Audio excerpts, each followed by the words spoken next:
Hello everyone, welcome to GATE Academy. तो हम again आ चुके हैं वेक्टर कैलकुलस में part number 12 concept of line integral in vector calculus. पहला पार्ट आप देख चुके होंगे, ये सेकंड पार्ट है पार्ट नंबर 2 और ये बहुत बड़ा नहीं है। पार्ट नंबर 1 तो हम डिटेल में डील किए ही। अब क्वेश्चन वगैरह की और भी बात करेंगे। 3D में अगर आपके पास पॉइंट्स गिवन हो तो स्ट्रेट लाइन वाली बातें कैसे करते हैं देखना बड़ा इंटरेस्टिंग होगा, ठीक है। और ये 67 लेक्चर आपके पास। प्रोबेबिलिटी को अगर काउंट ना किया जाए तो फिर लीनियर अलजेब्रा से लेके अभी तक 67 लेक्चर तक पहुंच चुका हूं मैं, जिसमें प्रोबेबिलिटी के लेक्चर काउंट नहीं है उसका, क्योंकि अलग प्लेलिस्ट है। बस इसलिए मैं सोच रहा था कि वेक्टर कैलकुलस का भी अलग प्लेलिस्ट बना ले, कैसा सोच रहा था, बट ठीक है। अब आपके पास हम आज की क्लास में जो डील करेंगे ध्यान से देखिएगा, ठीक है। और मैं बता चुका हूं आपको कि आईआईटी के प्रोफेसर का इंटरेस्ट है इन सब पार्ट में, ठीक। देखेंगे क्वेश्चन आप लिखा है एक एग्जांपल आपके पास, एग्जांपल नंबर 33 पे पहुंच चुके हैं अपन वेक्टर कैलकुलस में। The force on the particle is given bye, एक फोर्स आपके पास दिया है small F capital F, Newton आपके पास यूनिट है। Find the work done in moving A particle along straight line. अगर आपको वर्क डन करना है आपके पास, अगर ये पार्टिकल को अगर आपको मूव करना है along the straight line joining, तो ये आपके पास 3 डायमेंशन पॉइंट्स है। आपके पास एक्स वाई जेड की वैल्यू, तो 3D आपके पास पॉइंट्स, 3 डायमेंशन पॉइंट्स आपके पास, ठीक है, ओके। और ये हमारे पास है, तो वर्क डन अगर मैं बोलूं तो एफ डॉट डीएल होता है आपके पास लाइन इंटीग्रेशन। तो वर्क डन जो होता है आपके पास इंटीग्रेशन ऑफ ये जो भी कर्व दिया है is the F dot DL या डीआर, एफ डॉट डीएल या एफ डॉट डीआर जो भी लिखना है, ये कर्व है और ये एफ डॉट डीआर। अच्छा, हो सकता है फिजिक्स में कैपिटल एफ लिखा हो, कैपिटल एफ फोर्स के लिए बहुत बार यूज करते हैं, बट ठीक है, कैपिटल एफ स्मॉल एफ लिखा है, इट्स ओके। फिजिक्स में कैपिटल एफ ज्यादा दिखता है फॉर फोर्स, तो ठीक है। अभी हमारे लिए तो मैथ्स पढ़ रहे, तो हमारे लिए तो जब भी इस टाइप की बात हो रही तो हमको तो लाइन इंटीग्रेशन की बात करना, और हमारे पास पॉइंट्स दिए। और जिस पार्ट जब हम बोल रहे हैं कि पार्टिकल जो मूव करना चाहिए अलोंग द स्ट्रेट लाइन, तो अलोंग द स्ट्रेट लाइन, अगर ये स्ट्रेट लाइन धोखे से कभी लिखा ना रहा और पॉइंट सिर्फ गिवन हो तो by default we will consider straight line. वैसे तो लिखते हैं लोग, लिखना चाहिए, ऐसा बहुत ही कम होता है। लोग जब पॉइंट्स देते हैं और अगर कर्व के बारे में ना बता रहे और सिर्फ बोल रहे कि पॉइंट्स आपके कनेक्ट हो रहे, दो ये पॉइंट स्टार्टिंग या एंडिंग पॉइंट कनेक्ट हो रहे, तो 99% है कि लिखा होगा स्ट्रेट लाइन। अगर कर्व अगेन दूसरे कर्व के तरीके से कुछ एक्सप्लेन नहीं किया गया, लास्ट क्लास में हम देखे भी है, तो ये स्ट्रेट लाइन बोला हुआ है आराम से। तो 0 0 0 2 1 2 3 आज की क्लास को बड़ा ध्यान से देखिएगा, ठीक है। अब अगर मैं बोल रहा हूं कि देखो यार मेरे पास ये एफ वेक्टर है ये, और डीएल वेक्टर लिख लेता हूं, डीएल या डीआर, यस सर लिख लीजिए। तो डीएल या डीआर आप जानती हो, पिछली क्लास में भी हम बातें ऐसे कर ही रहते हैं। तो ये डीएक्स हो गया आई कैप, फिर आपके पास हो गया डी वाई जे कैप और डी जेड के कैप। इसमें तो किसी को इशू भी नहीं था। फिर हम बोले थे कि ठीक है sir F dot D L कर लो या डी आर कर लो, कितना हो गया 3x square 6y dx, okay, minus 14yz dy 20xz square. तो टर्म्स आपके पास जो फंक्शंस है वो बड़ा इंटरेस्टिंग है क्योंकि लिखा हुआ है और थोड़ा ज्यादा टर्म है, ये आपके पास होगी। अब मैं बोलता हूँ कि देखो मेरे पास स्ट्रेट लाइन को अगर मैं ज्वाइन करने की बात कर रहा हूँ और अब मैं 3D डायमेंशन के पॉइंट है 0 0 0 2 1 2 3, ठीक है। इसका मतलब है पॉइंट्स तो हमारे पास वैसे हो गए, कैसे पॉइंट्स हो गए, जैसे मैं बोलता था कि यार ये मेरे पास अगर ऐसा दिया है, ये x है, ये y और 3 डायमेंशन आपके पास z। और पता आपके पास हम कई बार ऐसा बोल देते थे, कई बार हम ऐसा बोल देते थे कि भैया ये आपके पास ऑर्डर ऐसा रख लिया करो आप। अब यहाँ पे हम कोई पॉइंट्स लिखते थे कि यहाँ पे कोई पॉइंट्स है, जैसे 0 0 0 कहाँ होगा, बोले 0 0 0 यहाँ होगा, 0,0, तो यहाँ कोई इशू नहीं है। लेकिन अगर मैं बोलूँ कि 1 2 3 कॉमा यहाँ होगा, इसका मतलब है कि एक्स वाई प्लेन में नहीं है, ये हवा में यहाँ पे है, जहाँ पे एक्स भी 1 है, वाई भी 1 और जेड भी 1 है, ये ऊपर होगा, यहाँ पे होगा, जहाँ पे एक्स वाई और जेड आपके पास होगा, तो यहाँ कहीं पे होगा आपके पास। तो ये एक्स वाई, ये पॉइंट्स इसको ऊपर करो, इसको ये वाला पॉइंट्स को आगे बढ़ाओ, ये वाले पॉइंट्स को बढ़ाओ, तो यहाँ पे आपके पास होगा, तो यहाँ लाइन होगा। हवा में लाइन तो बना नहीं सकते, इसलिए कई बार हम ये वाला पॉइंट बना देते, इसका मतलब ये एक्स वाई प्लेन नहीं है। ये क्या लिखा था पॉइंट देख लेते, पॉइंट क्या था 1 2 3, तो ये 1 2 3 एक्स वाई जेड की वैल्यू, ये कर्व है आपके पास, ये स्ट्रेट लाइन, ये इसका तब ये एक्स वाई प्लेन में नहीं है, ये हवा में, लेकिन हवा वाली चीज को बना नहीं सकते, इसलिए 3 डायमेंशन पढ़ते समय में आपका इमेजिनेशन इज वेरी इंपॉर्टेंट, ठीक है। आप जब फिजिक्स पढ़ते तो बहुत इमेजिनेशन की जरूरत पड़ती है और अच्छा आना भी चाहिए। मैथ्स में नॉर्मली पढ़ना चाहिए, लेकिन जितना मैथ्स आप इंजीनियरिंग मैथ्स पढ़ते हैं उसमें इतनी इमेजिनेशन की भी जरूरत नहीं पड़ती, तो चल जाता काम हमारा। तो 0 0 से लेके 1 2 3 आपके पास ये एक्स वाई प्लेन में नहीं है, ये हवा में चीजों को कैसे बनाऊंगा मैं, नहीं बना सकता ना। अभी यहाँ पे ऐसा बोल दूंगा और बोलूंगा ऐसा कनेक्ट हो रहा है तो कैसे देखोगे, इसलिए हम ऐसा बना देते हैं। तो ठीक है, ये कर्व है, स्ट्रेट लाइन आपके पास।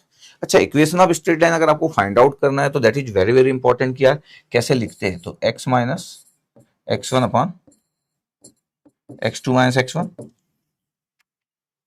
और y minus y1 upon y2 minus y1, इतना ही हम लिखते थे लास्ट क्लास में जब 2 डायमेंशन रहता था।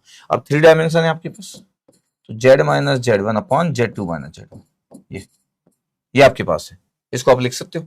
फिर मैं y in terms of x निकाल लूं, फिर z in terms of x निकाल लूं और सबको x ही x लिखूं, फिर इक्वेशन ऑफ स्ट्रेट लाइन लिखूं। तो 3 डायमेंशन में आप ज्यादा सोचे ना, और ये आपके पास टी लिख दिए। मैं दोनों तरीके से बताया था 2 डायमेंशन में। 2 डायमेंशन बहुत सिंपल होता है, आप पैरामीटराइजेशन करो ना करो, टी के फॉर्म में लिखो ना लिखो, आप सिर्फ एक्स और 2 डायमेंशन में एक्स और वाई यूज करो और y in terms of x आपको मिल जाता है, इसी को आप इक्वेशन बोल देते हैं। लेकिन 3 डायमेंशन में आप हमेशा पैरामीटराइजेशन करना चाहिए। क्वेश्चन ये हो सकता है कि आप पहली बार टर्म सुने मेरे से, पैरामीटराइजेशन, ये क्या नया टर्म आ गया सर, देखते जाओ, आराम से देखते जाना।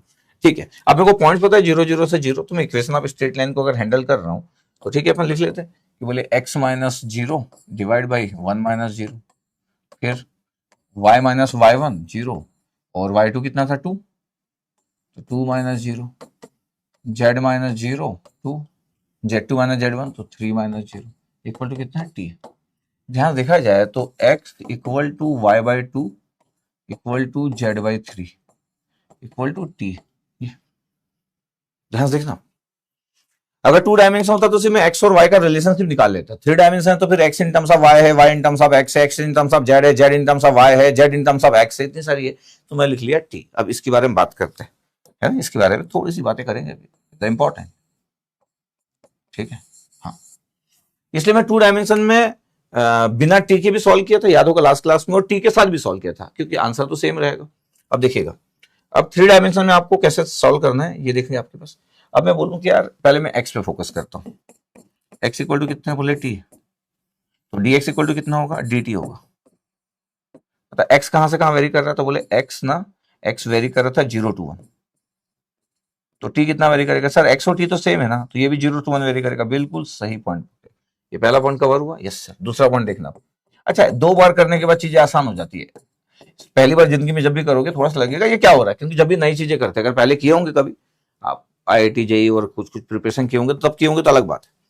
यहाँ पे y की वैल्यू कितना है, तो बोले y की वैल्यू 2t है, तो मैं dy लिख देता हूँ डायरेक्ट, यस dy लिखो, तो dy इक्वल टू कितना हुआ सर 2 dt हो गया, 2 dt हो गया। बिल्कुल, y की वैल्यू कितना है, y की वैल्यू सर 0 to 2 है, t की वैल्यू क्या होगा, y 0 पुट करो 0 बाई 2 0 होता, तो t की वैल्यू 0 होगी, y की वैल्यू 2 पुट करो 2 बाई 2, तो t की वैल्यू 0 to 1 होगी।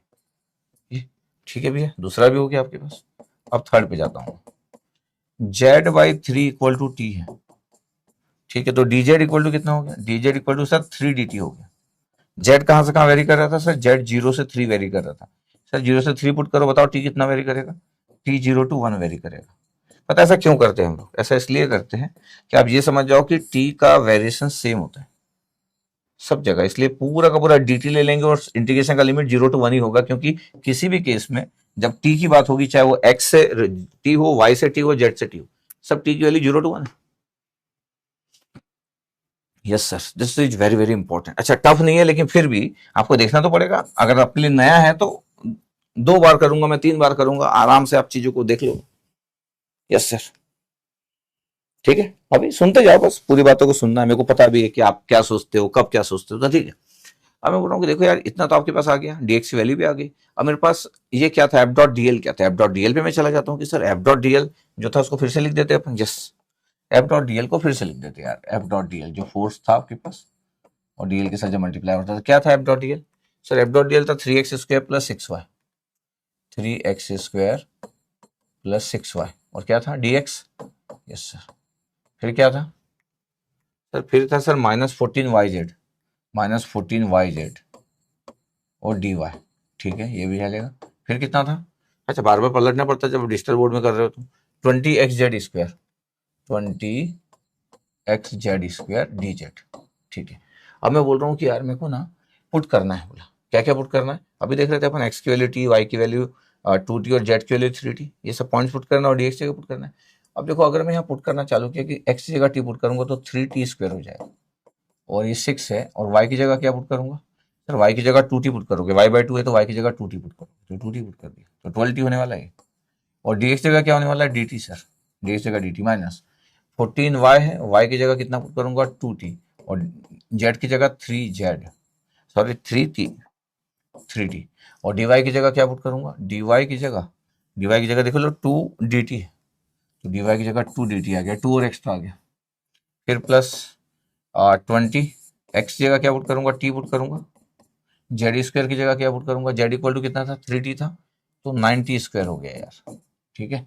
और dz की जगह क्या पुट करूंगा 3dt, dz की जगह 3dt ये था, dz इक्वल टू 3dt।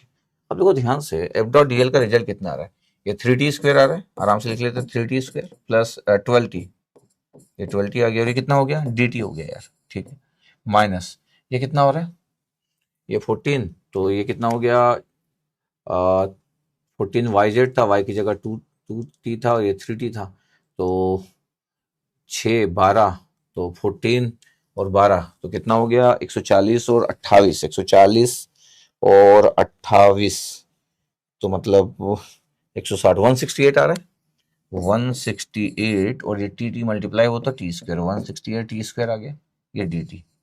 फिर ये कितना आ रहा है, बोले ये आ रहा है सर 20 9 था, 180 या 27 था, 27 54, तो 540, और ये टी था और ये टी स्क्वायर था, तो टी क्यूब और ये डी टी, इतना हमारे पास है, और ये F dot D L, is the F dot D L, ये ध्यान देखना आप, ये अब मैं बोल रहा हूँ कि अगर मेरे को सॉल्व करना है तो मैं आपको बस इंटीग्रेशन करना है, अगर मैं बोलूँ कि 3t स्क्वायर और 168 है, अब आपके पास ये रिजल्ट जितना है आपके पास, अब हम सॉल्व कर सकते हैं, t वाला इतना है, तो अगर मैं बोल दूँ कि 12t, एक ये हो गया, एक 3t स्क्वायर और माइनस 168 है, तो माइनस 165 हो गया, माइनस 165 टी स्क्वायर, और फिर ये था 540, ये 540। अच्छा, ये वाले कैलकुलेशन में मिस्टेक के चांसेस कभी कभी इसलिए हो सकते हैं बिकॉज यार आपको देखना पड़ेगा कि डेटा ऐड वेड करने में कुछ या मल्टीप्लाई करने में कुछ मिस्टेक तो नहीं हुआ, वो आपको देखना पड़ेगा, एफ डॉट डी एल। अब अगर मैं एफ डॉट डी एल का इंटीग्रेशन कर रहा हूँ यार, एफ डॉट डी एल का मैं इंटीग्रेशन कर रहा हूँ, क्या होगा सर, ये टी डी टी इंटीग्रेशन हो जाएगा, T equal to 0 to 1, T की वैल्यू 0 to 1 था बस, और इंटीग्रेशन हो जाएगा 12t minus 165 T square plus 540 T cube, और ये डी टी। अब बस आपको इंटीग्रेट करना है, नहीं, यस सर, तो आ गया एफ डॉट डी एल का रिजल्ट, या वर्क भी लिख सकते हो आप, वर्क डन कितना था आपके पास, 12t स्क्वायर बाई 2 था, तो 6t स्क्वायर हो गया, 0 to 1 माइनस 165 टी स्क्वायर था, तो 165 बाई 3 टी क्यूब, 0 to 1, फिर कितना था 540, तो 540 डिवाइड बाई 4 टी की पावर 4, 0 to 1, ये इसका मतलब है कि जो वर्क डन आया दैट मीन द जूल, क्योंकि आप जो कर रहे हो ये आ जाएगा 6, ये आ जाएगा माइनस 165/3, और ये आ जाएगा 540 डिवाइड बाई 4।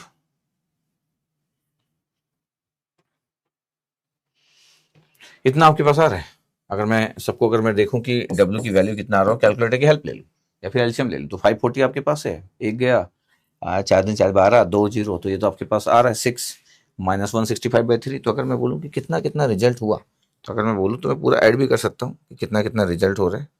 ये ऐड होने के बाद कितना हो गया, 540 डिवाइड बाई 4 किए तो 135 आ गया, तो 6 प्लस 135 है, माइनस तो 135 प्लस 6 कर लिया, ये आ गया माइनस ये 165 डिवाइड बाई 3, तो 165 डिवाइड बाई 3, तो आंसर आ रहा है आपके पास 86, और ये यूनिट जूल में हो जाएगा क्योंकि वर्क डन की बात है इसलिए, बट लाइन इंटीग्रेशन आप सॉल्व किए 86 जूल। कैलकुलेशन कभी कोई मिस्टेक भी हो सकते हैं, मैं चेक भी कर लेता हूँ आंसर में आपके पास, अगर और कुछ आंसर अगर आपके पास है तो कभी कभी ज़्यादा कैलकुलेशन हो जाता है आपके पास, कुछ रिजल्ट चेंज होने के, तो 86 लिखा है मेरे पास जूल, ठीक है, तो 86 आ गया आपके पास, 86 जूल, ये 86 आ गया। कैलकुलेशन ध्यान देना पड़ता है, मिस्टेक अभी तो मेरे पास जो आंसर था 86 था तो आ गया, कभी कभी ऐसी जगह पे कैलकुलेशन मिस्टेक हो जाता है, लेकिन थोड़ा सा कंफर्टेबल वे में सॉल्व करें, थोड़ा सा फोकस करके सॉल्व करें और कॉन्फिडेंस के साथ सॉल्व करें, ये आपके पास रिजल्ट। आपके मन में हो सकता है कि सर ये पैरामीटराइजेशन वाला चीज जो है, ये पैरामीटराइजेशन क्या होता है, तो लिखा है in the context of the integral parameterisation, लिखा हुआ आपके पास, आप सोच सकते हो कि अच्छा, मेरे हर एक पीपीटी का स्टाइल जो होता है वो प्रॉपर अपनी जगह पे होता है कि पैरामीटराइजेशन, यही बात कर रहे थे, is a way to describe a curve using a single parameter. हम एक सिंगल पैरामीटर डिनोट करते बाय टी, ये देखो single parameter denoted by T. This parameter allow you to express the coordinates of points along the curve X Y और X Y Z. Two dimension is the 2D, X Y मतलब 2D और X Y Z मतलब 3D as function of T. ये T के form में आ जाता है, x Y Z अभी आया था। Instead of directly integrating with respect to x Y z, you integrate with respect to t along the curve. इसको बोलते हैं क्या, पैरामीटराइजेशन। कि एक्स वाई जेड अगर 3 डायमेंशन है तो टी के फॉर्म में कन्वर्ट कर लिए, या एक्स वाई 2 डायमेंशन है तो टी के फॉर्म में कन्वर्ट कर लिए। वैसे तो 2 डायमेंशन में टी के फॉर्म में कन्वर्ट ना करो तो भी चल जाता, लेकिन 3 डायमेंशन में आपको टी के फॉर्म में कन्वर्ट कर लेना चाहिए, क्योंकि यही सबसे इजीएस्ट वे है। ये देखो, तो इसको बोलते हैं पैरामीटराइजेशन। ठीक है भैया, सेकंड एग्जांपल लेता हूं मैं, ध्यान से सुनते रहिएगा। सेकंड एग्जांपल पे आ रहा, मतलब एग्जांपल नंबर 34। ठीक, ओके। बोला है कि consider the vector function F vector दे दिया है, find the value of the integral F dot D R करना है, और एक जो आपके पास where C is the arc of the curve है। तो सी एक कर्व है, आर्क भी बोल सकते हैं कर्व को, arc of the curve y equal to x square minus 4। ये तो पैराबोला इक्वेशन दिख रहा है, फ्रॉम 2 0 टू 4 12, 2 डायमेंशन है और एक्स वाई प्लेन है, तो ये मेरे को तो 2 पैराबोला दिख रहा है आपके पास। कैसे पैराबोला दिख रहा है, y equal to x square ये होता है, और x की वैल्यू अगर मैं 0 पुट कर दूं तो -4 से स्टार्ट होगा। इसका मतलब है कि ये -4 से स्टार्ट होगा, ऐसा आपके पास है। इसका मतलब x इक्वल टू 0 पे 4,0 होगा। इसके पॉइंट्स अगर ध्यान से देखे जाए कि क्या पॉइंट्स है इस जगह पे, तो आपको दिखेगा कि अच्छा ये तो 4, ये आपके पास कितना था, इस जगह से x की वैल्यू 0 पुट कर दो -4 से स्टार्ट होगा, x इक्वल टू 0 पे -4 हो गया। तो अगर x की वैल्यू अगर मैं जिस जगह पे, अच्छा ये आपके पास हो गया, अब x इक्वल टू 2 पुट कर रहा हूँ इस जगह पे, तो 2 पुट करूंगा तो यहाँ जाकर इसका मतलब ये वाला पॉइंट से 2,0 x 2 पुट करूंगा इस कर्व में, इस कर्व में x इक्वल टू 2 पुट करूंगा तो यह आ जाएगा आपके पास 2 का स्क्वायर 4 -4, और 4 पुट करूंगा तो 16 -4 12, तो x इक्वल टू 4 यहाँ पे कहीं पे आ जाएगा। मान लो कि ये कर्व है, इतना ही कवर हो रहा है, बस इतना ही, इस पैराबोला का इतना पोर्शन, ये मान लेते हैं अपन कि ये कितना है आपके पास, थोड़ा सा और ज्यादा ले सकते हैं, थोड़ा स्केलिंग उतना ज्यादा परफेक्ट नहीं है। ये वैल्यू 4 और ये वैल्यू कितना हो गया, 4 का स्क्वायर 16, तो 4,12 ये आपके पास आ गया। तो ये हमारे पास आ गया 4,12। अच्छा, फिगर बनाने की जरूरत नहीं थी, बट मैं इसलिए बनाता हूँ कि थोड़ा आइडिया रहे। ये कर्व है आपके पास, ये पैराबोला का इक्वेशन, और सिर्फ इतनी जगह, इस जगह से इस जगह तक, बस 2,0 से 4,12। क्या केस बन गया, इसमें कोई इशू नहीं। इसमें क्या इशू हो गया, बेसिक चीजें तो आपको बनाना आता है, बट थोड़ा सा एक आइडिया भी रहना चाहिए कि एक्स के -4 का फिगर कैसे होगा। ये पूरा फिगर होगा, बट मेरे पास पॉइंट्स कितने दिए, ये इसका स्टार्टिंग पॉइंट है, ये स्टार्टिंग पॉइंट और ये इसका एंडिंग पॉइंट, ये स्टार्टिंग पॉइंट और एंडिंग पॉइंट, ये आपके पास कर्व दिए। अच्छा, ये स्ट्रेट लाइन नहीं है, तो ये आपके पास कर्व दिया, तो this curve equation is very important.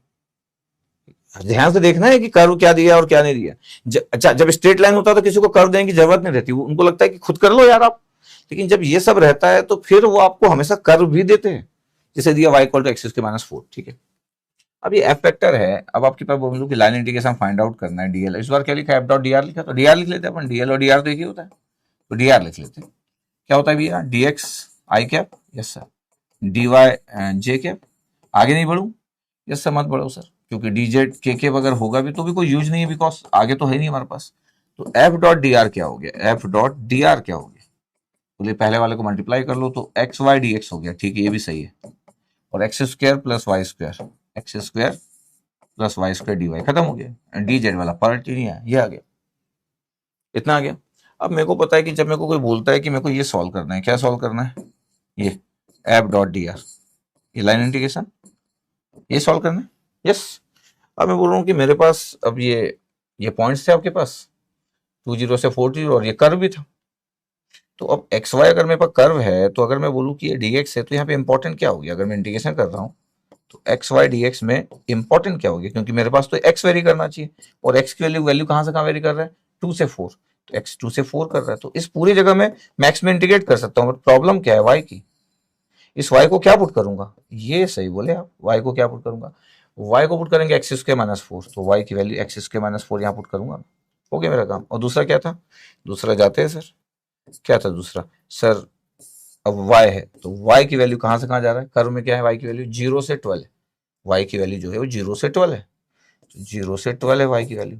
क्या equation, x square plus Y square, तो y के रिस्पेक्ट में इंटीग्रेट करूंगा, वहां कोई इशू नहीं है, लेकिन किसको हैंडल करते आना चाहिए, इस एक्स स्क्वायर को। इस एक्स स्क्वायर की वैल्यू कितना है सर? इस एक्स स्क्वायर की वैल्यू y प्लस 4 है। इस एक्स स्क्वायर की वैल्यू y प्लस 4 है, तो इसमें जो x square is very important. इस एक्स स्क्वायर कितना आपके पास एक्स स्क्वायर की वैल्यू? सर एक्स स्क्वायर की वैल्यू है सर y प्लस 4। तो मेरा पूरा काम हो गया, क्योंकि जिसमें मेरे को जो चाहिए वो आ भी गया, क्योंकि मेरे पास कर्व का इक्वेशन था। कि मेरे पास कर्व का इक्वेशन था आपके पास जो पैराबोला था। ऐसा ना हो कि आप सिर्फ पॉइंट देखे और स्ट्रेट लाइन लिखने गए। भाई स्ट्रेट लाइन है ही नहीं ना जो कर्व आपके पास ऐड हो रहा है, ये कर्व है, इसलिए देखना है ध्यान से कि क्या दिया है। ऐसा नहीं कि सिर्फ 2 पॉइंट ढूंढे और स्ट्रेट लाइन का इक्वेशन लिखना चालू करे। आराम से चीजों को देखना है। ये अब मेरे को बोल रहा है कि एफ डॉट डी आर में को सॉल्व करना, तो ठीक है सॉल्व कर लेते। क्या इस आई की वैल्यू सॉल्व करना था, और एक्स की वैल्यू कहां से कहां था सर? एक्स की वैल्यू 2 से 4 था। एक्स की वैल्यू 2 से 4, ये कितना था? एक्स था। और वाई की वैल्यू कितना था सर? एक्स स्क्वायर माइनस 4 था। एक्स स्क्वायर माइनस 4 dx, ठीक है, यस सर। फिर कितना था? प्लस वाई की वैल्यू कितना था सर? 0 से 12। ये कितना था sir? X square plus Y square, तो Y square plus X square, और एक्स स्क्वायर की वैल्यू कितना था sir? Y plus 4। Y plus 4 dy, एकदम परफेक्ट, एकदम परफेक्ट सर। अब आई की वैल्यू सर, आई की वैल्यू अगर ध्यान से देखा जाए तो ये एक्स क्यूब हो गया, तो एक्स की पावर 4/4 सर, पहला एक टर्म आ गया माइनस ये 4x आ गया, तो 4x का एक्स स्क्वायर बाई 2 आ गया। और लिमिट कितना है? 4 upper limit 2 lower limit. Y square का कितना आएगा? वाई क्यूब बाई 3 आएगा। फिर वाई का कितना आएगा? वाई स्क्वायर बाई 2 आएगा। और 4 का कितना आएगा? 4y आएगा। लिमिट कितना है? लिमिट है सर 12 और ये 0। अब अगर मैं बोलूं कि 1/4 के साथ कितना हुआ? 4 की पावर 4 माइनस 2 की पावर 4, ये हुआ माइनस 2 एक्स स्क्वायर के साथ क्या हुआ? 4 का स्क्वायर 16 और 2 का स्क्वायर हो गया, यही हो गया। प्लस 1/3 के साथ क्या है? 1/3 के साथ y का क्यूब है, तो 12 का क्यूब हो गया ये प्लस 0 है, तो इसलिए डरने की जरूरत नहीं। 1/2 है, ये 12 का स्क्वायर हो गया, प्लस 4y, तो 4 × 12 हो गया। अब बस आपको सॉल्व करके आंसर बताना है कि कितना होगा। एक एक टर्म को अगर अपन सॉल्व कर ले तो आप इसको सॉल्व कर सकते हो। आप बोल सकते हो कि इसे इतना कैलकुलेशन, मतलब ये लास्ट है, इससे ज्यादा तो पूछेंगे नहीं वो लोग। लास्ट कैलकुलेशन में ले लेता हूँ नॉर्मली, कि मेरे को लगता है कि ले लो यार लास्ट कैलकुलेशन, जिससे ये भी क्लियर हो जाता है कि हमारे में पावर कितना है अपनी खुद की। तो 256 हो गया माइनस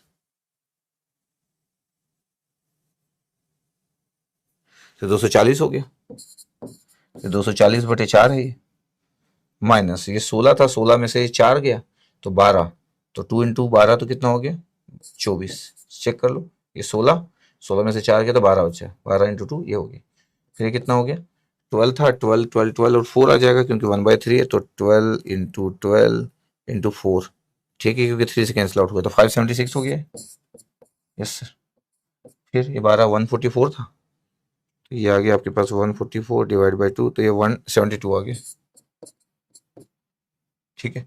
और ये 48 आ गया, इतना आ गया आपके पास। अब देखो अगर मैं बोलूं कि पहला टर्म है 60 में माइनस 24 ऐड किया 36 आ गया, प्लस 576 ऐड किया तो आ गया 612, प्लस 72 ऐड किया तो ये आ गया 684 आ गया, प्लस 48 ऐड कर रहा हूँ तो ये आ गया 732।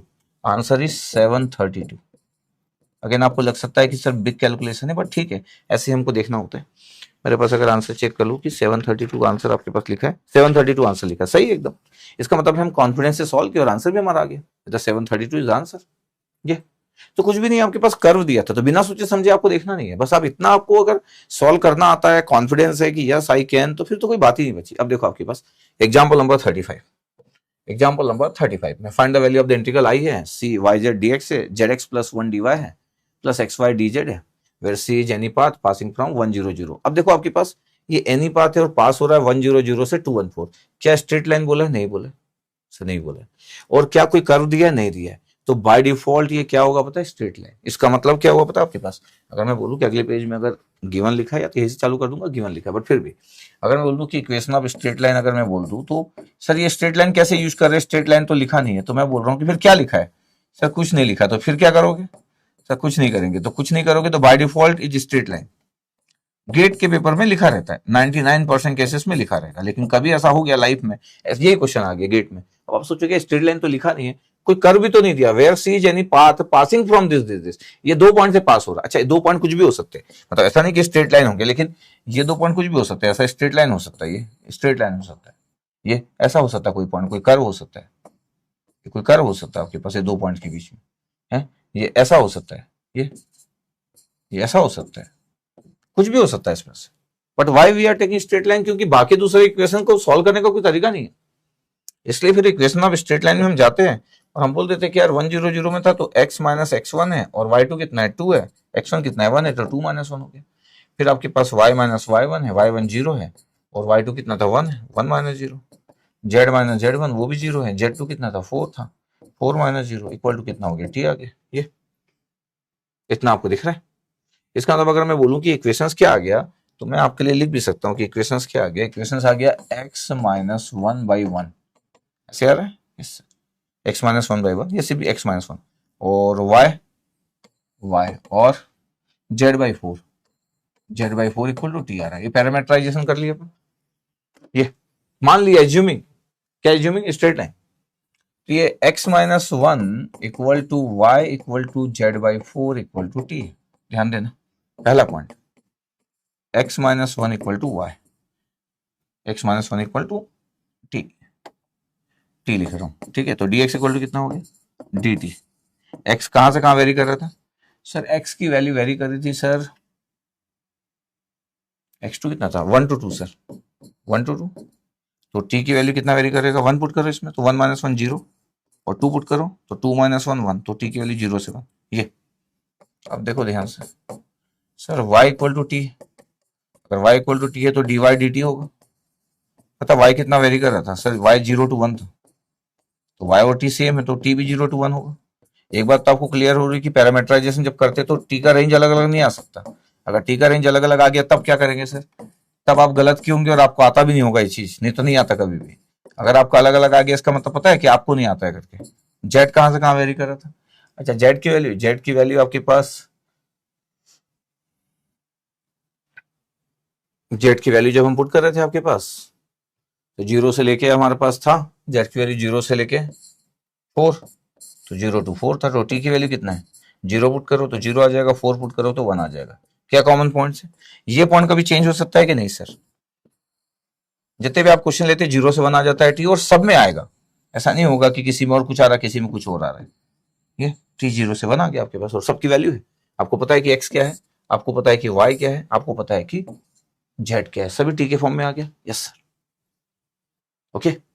अब ये था कि ये तो मेरे पास ये दिया आपके पास, क्लोज कर दिया, और अगर मैं बोलूं कि ये आपके पास लाइन इंडिकेशन फाइंड आउट करना है, डीआर या डीएल जो बोलना है, डीएल या डीआर ये तो आप जानते ही हो, तो क्या हो जाता है आपके पास, ये डीएक्स और आई प्लस डीवाई जे प्लस डी जेड की 3 डायमेंशन है तो थोड़ा कैलकुलेशन ज्यादा दिखेगा।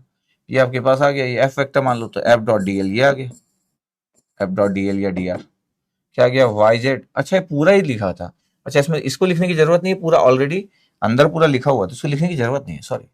जब पूरा लिखा है एफ डॉट डीएल पूरा ही लिखा है तो फिर हमको लिखने की जरूरत नहीं है, हमको सिर्फ इसी को हैंडल करना है। किसको, पूरा लिखा है तो हम क्यों करेंगे, तो हमको लिख के दे दिए वाला 2 स्टेप भी दे दिए, एफ डॉट डीएल ही लिखा हुआ है, क्वेश्चन देखोगे तो आपको एफ डॉट डीएल ही लिखा है, पूरा आई इक्वल टू ये, तो ये एफ डॉट डीएल है, ये पूरा का पूरा जो लिखा है क्या है, बोले सर ये तो एफ डॉट डीएल पहले से लिखा हुआ है, बिल्कुल सही, हमको कुछ नहीं करना, हमको सिर्फ इंडिकेट करना है, ठीक, ओके।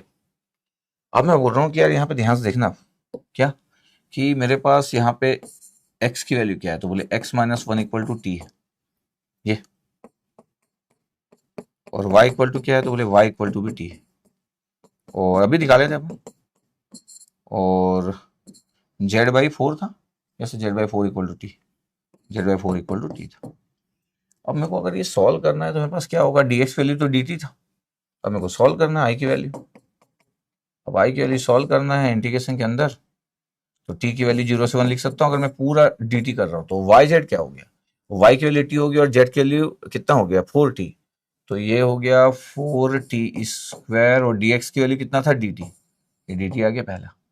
अब zx क्या होगा, z और x का प्रोडक्ट 4t और t, तो 4t स्क्वायर आ गया, ये भी zx भी इतना ही आ गया, zx तो z की वैल्यू कितनी थी 4t और x की वैल्यू कितना था t+1, तो 4t और t+1, इतना आ गया, और डी वाई की वैल्यू कितना था, डी टी, इतना आ गया आपके पास, सही है। हाँ, और एक्स वाई की वैल्यू कितना था, एक्स की वैल्यू था टी प्लस वन, और वाई की वैल्यू था टी, और डी जेड की वैल्यू कितना था, फोर डी टी, ये फोर डी टी।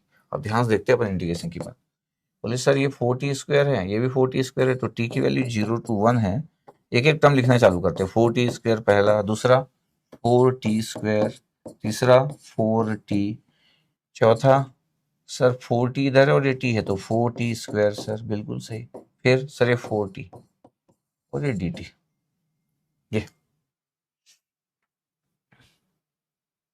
अच्छा, यहाँ पे एक और चीज था कि जेड एक्स करने के बाद प्लस वन भी करना था आपको। तो ये जेड और एक्स था, ये जेड एक्स है, जेड की वैल्यू कितना था, फोर टी, और एक्स की वैल्यू था टी प्लस वन। ये प्लस वन करना भूल गए अपन, यहाँ प्लस वन भी था, इतना था आपके पास, ये प्लस वन भी था यहाँ पे। तो डी टी एक और आएगा, प्लस डी टी करोगे तो ये तो मल्टीप्लाई हो गया फोर टी, और ये प्लस वन है तो प्लस डी वाई था तो प्लस डी टी। तो डी टी अगर मेरे पास बाहर अगर मैं ले रहा हूँ तो प्लस वन भी हो गया, तो प्लस वन यहाँ डाल देता हूँ मैं, ये प्लस वन भी डाल दिए। तो कितना हो गया, फोर्टी स्क्वायर, फोर्टी स्क्वायर कितने आ रहा है आपके पास, तो ये आ गया यार 0 से 1, 4 8 12, तो 12 टी स्क्वायर, ये भी सही है। फिर कितना है 40, ये आ गया 40, आ गया 40 80, और एक आ गया 1, और ये आ गया डी टी। ठीक है, अब देखना, अब आई की वैल्यू मैं बोल रहा हूँ कि मेरे को सॉल्व करना है। कितना आ गया, 12 टी स्क्वायर था तो 12/3 टी क्यूब, लिमिट तो 0 to 1 है।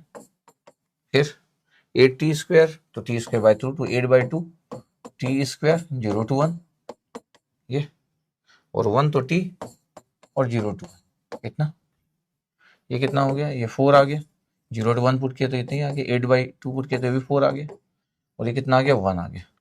पता है इस इंटीग्रेशन की वैल्यू कितना आ रहा है, बोले 9, तो 9 आंसर आएगा। कैलकुलेशन चेक कर लेना आप, 9 इज आंसर। इतना कॉन्फिडेंस होना चाहिए आपको।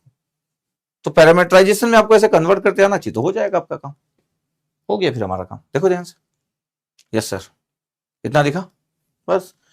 अब मैं आपको गेट के क्वेश्चन लेता हूँ, 2023 का क्वेश्चन, गेट के क्वेश्चन लेता हूँ। मैं 3 एग्जाम्पल लिया। अच्छा, आपको ये भी तो पता है कि सर ऐसा आता है कि एग्जाम में, हाँ आता है ऐसा क्वेश्चन, ऐसे तो मैं कराऊंगा नहीं।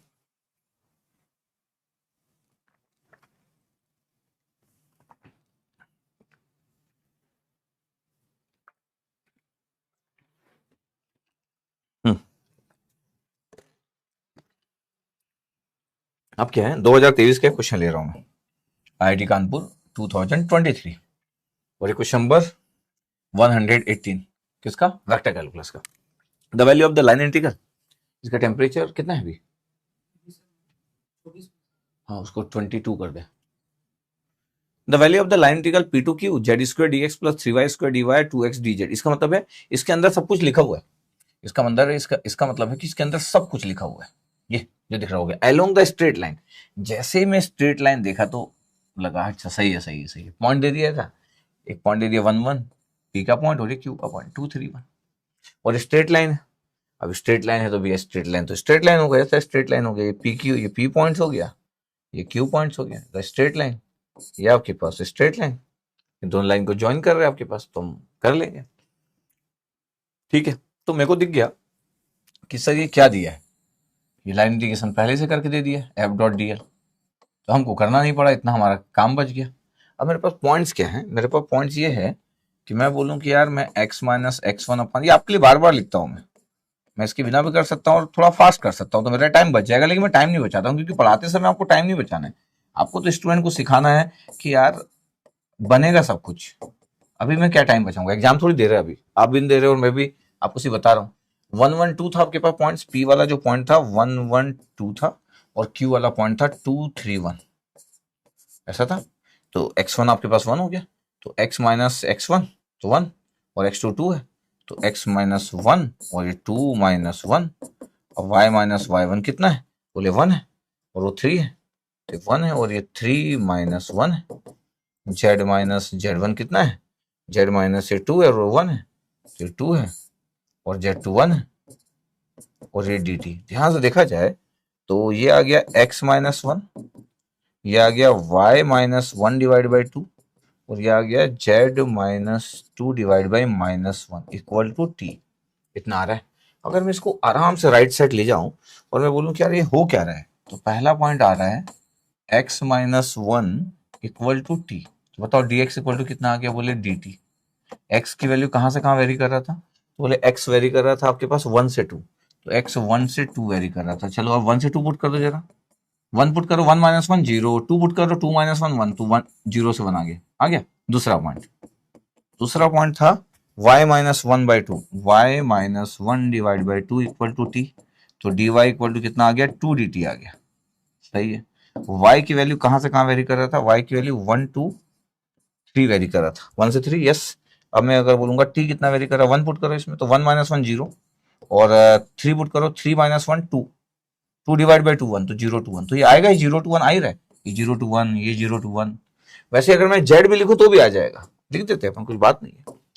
कि अगर मैं थर्ड पॉइंट z की बात करूं कि यार z है क्या, तो बोले z माइनस 2 माइनस 1 है, तो 2 माइनस जेड एक्चुअली है, 2 minus z equal to t.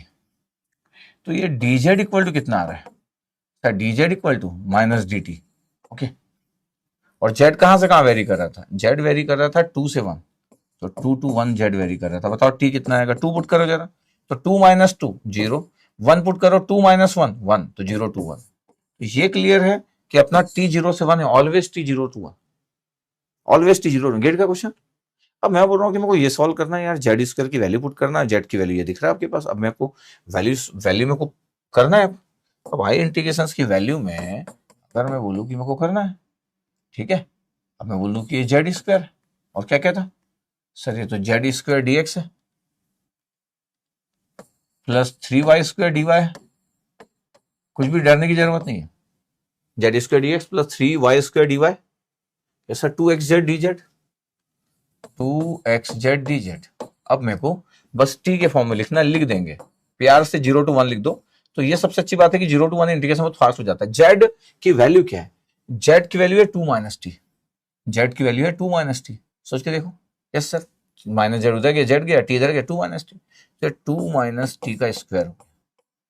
और dx की वैल्यू कितना है सर, dx की वैल्यू dt है सर, तो dx की वैल्यू dt है। चलो 3y स्क्वायर, अब y की वैल्यू कितना है, अच्छा y की वैल्यू, तो y की वैल्यू है सर 2t प्लस 1, y की वैल्यू जो है वो 2t प्लस 1 है, y की वैल्यू 2t प्लस 1 है, तो 2t प्लस 1 का होल स्क्वायर। और dy की वैल्यू कितना है, dy की वैल्यू मेरे को पेज बस इधर जाना पड़ता है इसलिए 2dt,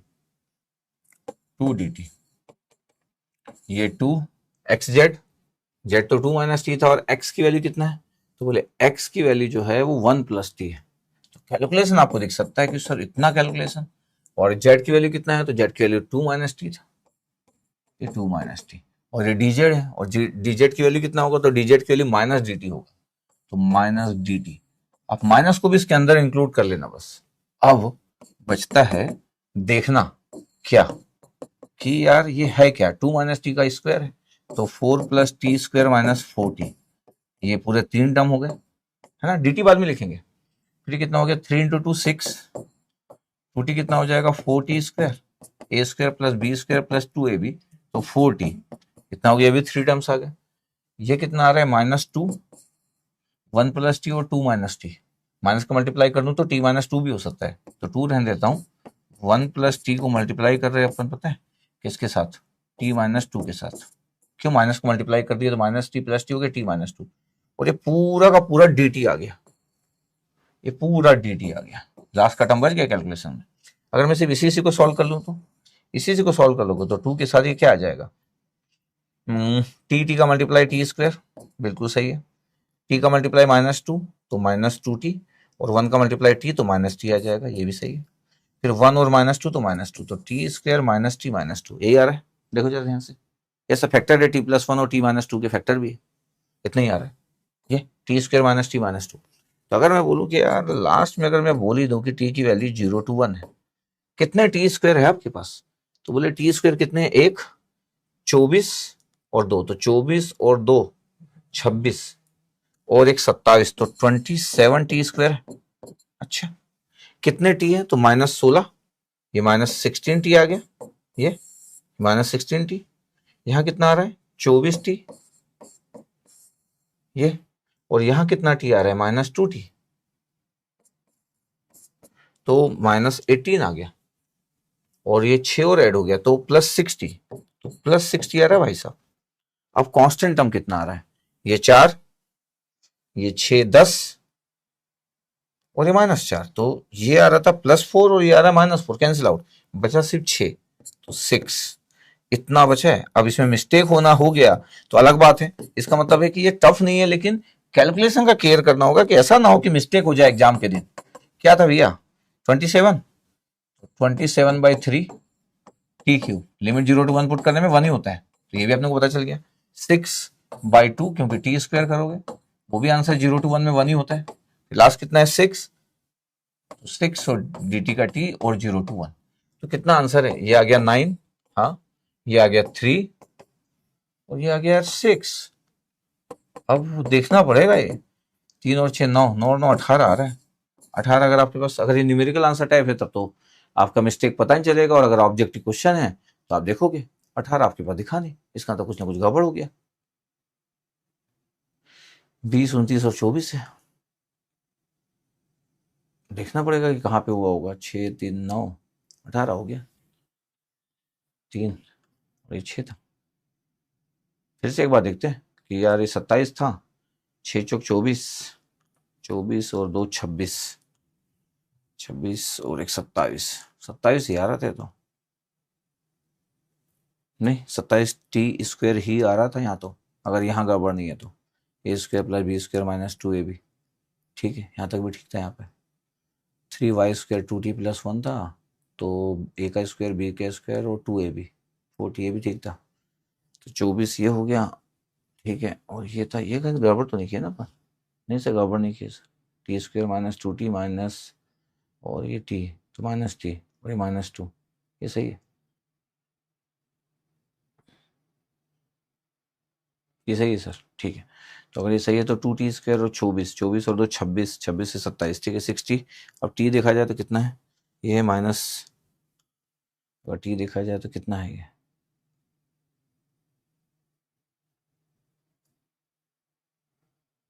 t देखा जाए तो 24t था, वो कितना था t -2t, ये 16t कैसे हो गया था, ये तो यार -4t था, ये 16t कैसे हो गया यहाँ पे, ये कुछ मिस्टेक किया कि 16t वाला तो -4t था, तो 24 था और 24 में से 4 गए तो ये 20 बचा, 20 में से 2 गया, 18t आ रहा है। तो यहाँ कुछ गड़बड़ किया, मेरे को लग रहा है 18t आ रहा है, ये 18t 18t और ये 6 वाला सही है, 4 + 6 10 -4, ये 18t था, देख लेते। अगर ये 18t था तो t² ये 18, ये 18/2, ये कितना हो गया, ये भी 9 हो गया, ये भी 9 हो गया, ये भी 9, 18 और 6 24 आ रहा है, तो 24 आंसर आ रहा है, 9 18 6 24 आंसर दिया आपके पास, 24 दिख रहा है आपको, ये आ रहा होगा आंसर बी, बॉम्बे 24 आंसर, देखो ध्यान से। तो कुछ भी नहीं है आपके पास, आपको लग सकता है कि सर कुछ भी नहीं, कैसे, इतना मेहनत तो है, अरे मेहनत नहीं करो तो कैसे होगा, मतलब ये तो है ही आपके पैरामीटराइजेशन में। अच्छा मेरे को टाइम इसलिए लग रहा है कि मेरे को बोर्ड चेंज करना पड़ता है, आपके तो सामने रहता है ना, पेपर में लिखते हो आप, मेरे को तो बोर्ड चेंज करना पड़ता है, फिर से डेटा को लेना पड़ता है मेरे को। बस इस चीज का ध्यान रखना है कि जब dt करते हैं तो पूरे टर्म्स को जमा करते जाओ, पूरे टर्म को जमा करते जाओ, और होते गया। देखो ध्यान से, बस कैलकुलेशन मिस्टेक का ध्यान रखना है, तो ऑब्जेक्टिव क्वेश्चन था। नहीं तो देखो मैं कैसे मिस्टेक कर दिया था, मैं -16 लिख दिया जबकि -40 था, मैं 4 और 4 क्यों मल्टीप्लाई किया, वो सोच रहा हूँ कि क्यों किया होगा, इसलिए यहाँ पे मिस्टेक कर दिया था। ये देखो 2020 का क्वेश्चन, क्वेश्चन नंबर 119, 2020 का क्वेश्चन IIT दिल्ली का। If C represent a line segment between 0 0 and 1 1 1 in Cartesian coordinate system, C represent a line segment between this। अब मेरे को बताओ, ये लाइन सेगमेंट दिया है, क्या बोला है कि स्ट्रेट लाइन है, लेकिन क्या मेरे को कोई कर्व दिया है, तो बाय डिफॉल्ट ये स्ट्रेट लाइन होगा। इसका मतलब क्या हुआ पता है आपके पास, कि यार ये बाय डिफॉल्ट स्ट्रेट लाइन ले लेना है आपको, 0 0 0, ये कर्व नहीं दिया ना, तो बाय डिफॉल्ट स्ट्रेट लाइन ले लेना है। तो कर्व दिया रहता तो बता देता, या तो स्ट्रेट लाइन लिख दिया तो सिर्फ लाइन सेगमेंट बोल देता। देखो क्वेश्चन में से देखोगे तो सिर्फ लाइन सेगमेंट बोल देता कि बिटवीन यार दो लाइन सेगमेंट के बीच में सी को रिप्रेजेंट कर रहा है, तो वो तो कैसा भी हो सकता है।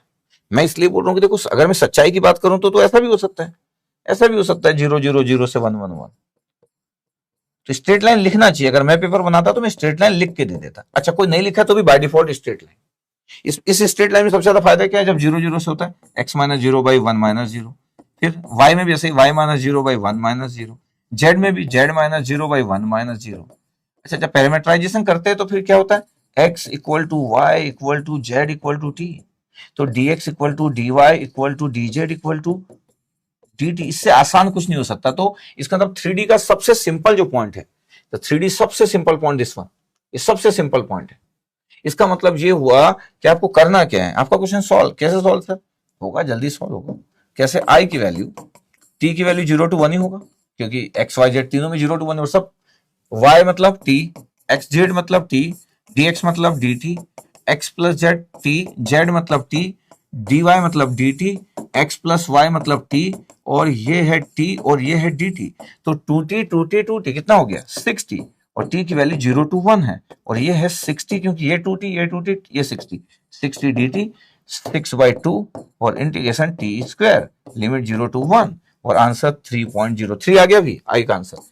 ये तो 10 सेकंड में खत्म हो गया, क्योंकि पॉइंट्स इतने आसान थे। तो पता है इसका क्वेश्चन में एग्जाम में मैं 3.0 पुट करता। ये देखो तो, लेकिन स्ट्रेट लाइन तो नहीं लिखा था, वही तो बोल रहा हूं, जब स्ट्रेट लाइन नहीं लिखा तो by default we will take straight line, लिखना चाहिए, क्योंकि कोई कर्व नहीं दिया। जब कोई कर्व नहीं दिया तो आपके पास कोई चॉइस ही नहीं है स्ट्रेट लाइन के सिवा, कोई चॉइस ही नहीं है स्ट्रेट लाइन के सिवा। Okay always remember, curve is always important. बस बोला है कि सी रिप्रेजेंट कर रहा है एक लाइन सेगमेंट को, स्ट्रेट लाइन। ठीक है 3.0, ये तो सर बड़ा आसान हो गया। अच्छा याद रखिएगा, जब भी आपको ये पॉइंट दिया हो, इज द सिंपलेस्ट पॉइंट, जब भी आपको ये वाले पॉइंट दिए हो, समझ रहे हो ना, ये वाले, ये स्टार्टिंग पॉइंट दिया हो तीनों 0 और ये एंडिंग पॉइंट दिया हो तीनों 1, ये आपके पास सबसे सिंपलेस्ट पॉइंट होंगे 3D में, simplest coordinate system, simplest coordinate points in 3D, पता है आपको ये, तो क्वेश्चन इजीली सॉल्व हो जाएगा। चलो 2018 में आते हैं अपन, आईआईटी गुवाहाटी का क्वेश्चन ले रहे हैं, 120 नंबर पहुंच गया। Yes sir. सर एक वेक्टर पॉइंट फंक्शन दिया, ठीक है भाई, the value of the line integral F dot DL, मतलब हमको करना पड़ेगा एलोंग द स्ट्रेट लाइन। देखो देखो लिखा है एलोंग द स्ट्रेट लाइन, तो देखो लिखा रहता है, इस वाले में नहीं लिखा था, देखो इस वाले क्वेश्चन में नहीं लिखा था, लिखना चाहिए, मैं ये बोल रहा हूं। जब लिख देता तो फिर तो बिंदासी से बढ़ो, नहीं लिखा तो भी ये करना पड़ेगा, कर्व नहीं दिया ना आपको, ठीक है, ध्यान से देखते रहो, पूरी बातें सुनते रहना हर क्वेश्चन के साथ। तो सर ये तो सर बहुत ही आसान हो गया। हाँ बिल्कुल बहुत आसान हो गया, बस एफ डॉट डीएल करना है आपको, और बस, और ऑब्जेक्टिव क्वेश्चन है निकाल लेंगे। अब देखो अगर ये एफ है तो आपको पता है ये डीएल, ये डीएल फिर से आपके लिए लिखा, वैसे तो आपको पता है इसकी जरूरत नहीं है, d x i d Y J plus D Z के, तो ये एफ डॉट डीएल क्या हो गया, डीएल या डीआर, एग्जाम में डीएल डीएल लिखा तो डीएल, कभी डीएल लिखेंगे कभी डीआर लिखेंगे, डोंट वरी। तो x square minus 2y dx, yes sir, minus 4yz dy और 4xz स्क्वायर dz। यार पॉइंट्स मेरे पास ना इतने सिंपल है, क्या सिंपल पॉइंट्स है, अगर आप ध्यान से देखोगे कि पॉइंट्स क्या है, तो पॉइंट्स मेरे पास इतने सिंपल है कि 0,0,0 ये कर्व है स्ट्रेट लाइन का, 1,1,1। पता है इसमें होता क्या है, इसमें होता है sir x minus 0 upon 1 minus 0, y minus 0 upon 1 minus 0, z minus 0 upon 1 minus 0 equal to t। इसका मतलब है x equal to y equal to z equal to t, z equal to t। तो dx equal to dy equal to dz equal to dt, और सब के सब t की value 0 to 1, क्योंकि x y z भी 0 to 1 है, वैसे तो कुछ भी रहता t 0 to 1 ही होता। अच्छा तो एफ डॉट डीएल अगर ये है तो सर, तो एफ डॉट डीएल अगर मैं बोल दूं कि सर तो एफ डॉट डीएल जो है ये है, तो पता क्या हो गया सर, ये टी हो गया, ये T square minus 2t, yes sir, और ये D T minus 4yz, T T लिखो, यस सर, तो 4t स्क्वायर हो गया, डी वाई मतलब डी टी हो गया, 4xz मतलब t, और ये टी स्क्वायर है तो टी क्यू हो गया, तो 4t क्यू हो गया भाई साहब, और ये डी टी आ गया। अगर मैं बोलूं कि डी टी जमा कर लो तो कितना हो जा रहा है, ये आपके पास हो गया 4t क्यू पहला, कितना T square minus 4t square और T square minus 3t square, ये माइनस 4 में से, और ये माइनस 2t, ये माइनस 2t और ये dt, ऐसे आ रहा आपके पास ये एफ डॉट डीएल, ये अब क्या बचा, इंटीग्रेशन आई की वैल्यू, आई की वैल्यू अगर मैं फाइंड आउट कर रहा हूं कि यार एफ डॉट डी एल, ये कर्व था आपके पास, बट अब तो मैं टी इक्वल टू 0 to 1 लिखने वाला हूं। क्या है मेरे पास, 4t cube, yes sir, minus 3t square, yes sir, minus 2t, और ये क्या हो गया सर, dt। ठीक है, तो क्या बचा सर, 4/4 t की पावर 4, बट 0 to 1 है तो 1 ही आएगा, minus 3/3 t cube 0 to 1, minus 2/2 क्योंकि टी स्क्वायर होगा 0 to 1। कितना आ रहा है ये सर, ये 1 आ रहा है, ये कितना आ रहा है सर, -1, ये कितना आ रहा है -1, कितना कैंसिल आउट सर, -1 बचा बस आई की वैल्यू का आंसर। एक 1 आ रहा था, एक -1 आ रहा था, -1 आ रहा है आंसर, तो फिर भी चेक कर लेते हैं अभी अपन। -1 तो ऑप्शन में देख लो आप, ध्यान से देखना, -1 दिख रहा है, यस सर -1 दिख रहा है, तो -1 आंसर है, वो ध्यान से देखना अपने को। ये कुछ था नहीं, सबसे सिंपलेस्ट पॉइंट है, ये सब सिंपलेस्ट पॉइंट होते हैं, ये स्टार्टिंग पॉइंट है, ये एंडिंग पॉइंट है, और इससे आसान तो कुछ हो नहीं सकता। ये तो आप एग्जाम के दिन तो डायरेक्ट लिख लेना जब ये तीनों दिखेंगे, और ये पॉइंट बहुत कॉमन है, 0 0 0 से 1 1 1, direct x Y z equal to t, फटाफट फटाफट होते जाएगा सब कुछ। यस -1 आ गया, तो आ गया, दिखा आपको, ये 2018 का क्वेश्चन था। इसका मतलब आईडी के प्रोफेसर ये सब क्वेश्चन ऐसे पुट करते हैं। अब ये 2011 का क्वेश्चन, आईआईटी मद्रास का क्वेश्चन, और क्वेश्चन नंबर 121, एक लाइन इंटीग्रल है P1 से P2 y dx plus x dy from P1 x1 से लेके, ये है आपके पास, ये कर्व है, ये हम बना दिए सी, ऐसा तो था ही, P1 से P2 लिखा है, x1 y1। अच्छा, dx इसमें 0 लिखा हुआ है, dx 0 क्यों लिखा है, इसलिए लिखा है क्योंकि यहाँ पे x की वैल्यू सेम है, dx 0 y dx equal to 0। अगर कोई बोले कि sir y dx equal to 0 y, तो क्या अगले पेज में भी ये फिगर है, अगर अगले पेज में फिगर हो तो वहां पे अपन मैनेज करेंगे। यस सर, अगर मैं बोलूँ कि ये कर्व है और y dx equal to 0, question ये है कि y dx इक्वल टू 0, तो रीजन क्या है भैया, यहाँ पे x की वैल्यू सेम है, भले चाहे x2 लिखा, लेकिन x सेम है P1 और P2 में। फ्रॉम फिगर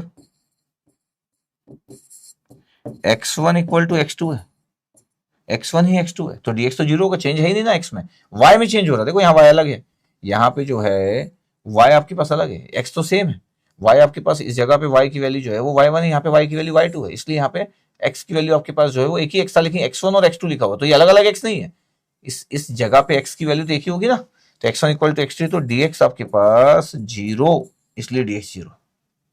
ओके, अच्छा, अब तो आपके पास y dx है, इसमें से dx तो 0 हो गया भैया, ये dx 0 हो गया, यस सर। तो आपका बचा क्या i के फॉर्म में, सर i बचा है सर, P1 से P2 जा रहे हैं आप, यस सर, बट बचा क्या है सर, बचा है ना सर x dy। अच्छा, तो आप y में इंटीग्रेट करोगे, यस सर, तो y का लिमिट क्या हो गया सर, P1 से P2, सर y1 से y2, बिल्कुल सही। जब आप P1 से P2 आप इंटीग्रेट करने वाले हो, मतलब y1 से y2, तो x dy उस समय x की वैल्यू क्या होगी सर, x की वैल्यू तो फिक्स है सर, आइदर x1 और x2 कुछ भी ले लो, तो उसको x ही रहने दो, x ही रहने दिए, और dy का इंटीग्रेशन y हो गया, और लिमिट पुट कर दिया y2 टू y1, आंसर कितना आ गया x, और ये upper limit y2 minus y1। ये फिर आप ऑप्शन देखने गए कि यार ऑप्शन में तो कहीं नहीं दिख रहा वो ऑप्शन, यस नहीं दिख रहा है। अब देखो ध्यान से, ये x y2 माइनस y1, यही आपके पास i का आंसर, ये i का आंसर कितना है, i का आंसर है x y2 माइनस y1। तो मेरे को बताओ कि क्या है ये आंसर, सर x y2 है, बिल्कुल सही है, माइनस x y है, बिल्कुल सही है। मेरे को ये पता है कि चाहूं तो इस x को मैं x1 लिख लूं, y1 लिख लूं, इस x को x2 लिख लिया मैं, इस x को x1 लिख लिया, सर ऐसे कैसे, अरे भैया x1 ही x2 है, वही x है कांस्टेंट जो भी वैल्यू है, ये तो आप लिख सकते हो।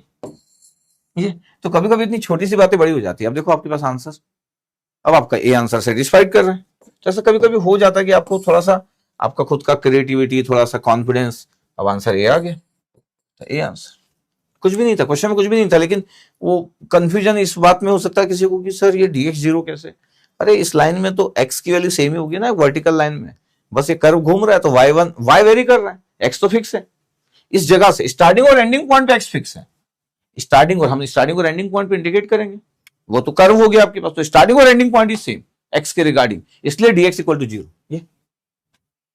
ये क्लियर रहना चाहिए। तो थोड़ा डिफरेंट टाइप का था 2011 का क्वेश्चन। ऐसे क्वेश्चन कभी कभी आपको लगते हैं कि थोड़ा आप कंफर्टेबल नहीं हो, तो फिर आप एग्जाम के दिन तुरंत अटेम्प्ट ना करें जब तक कि पूरा पेपर देख ना ले, है ना। क्वेश्चन का सिलेक्शन बहुत इंपॉर्टेंट होता है जब आप सॉल्यूशन लेते हो। तो अभी 2005 का क्वेश्चन लेने वाले अपन।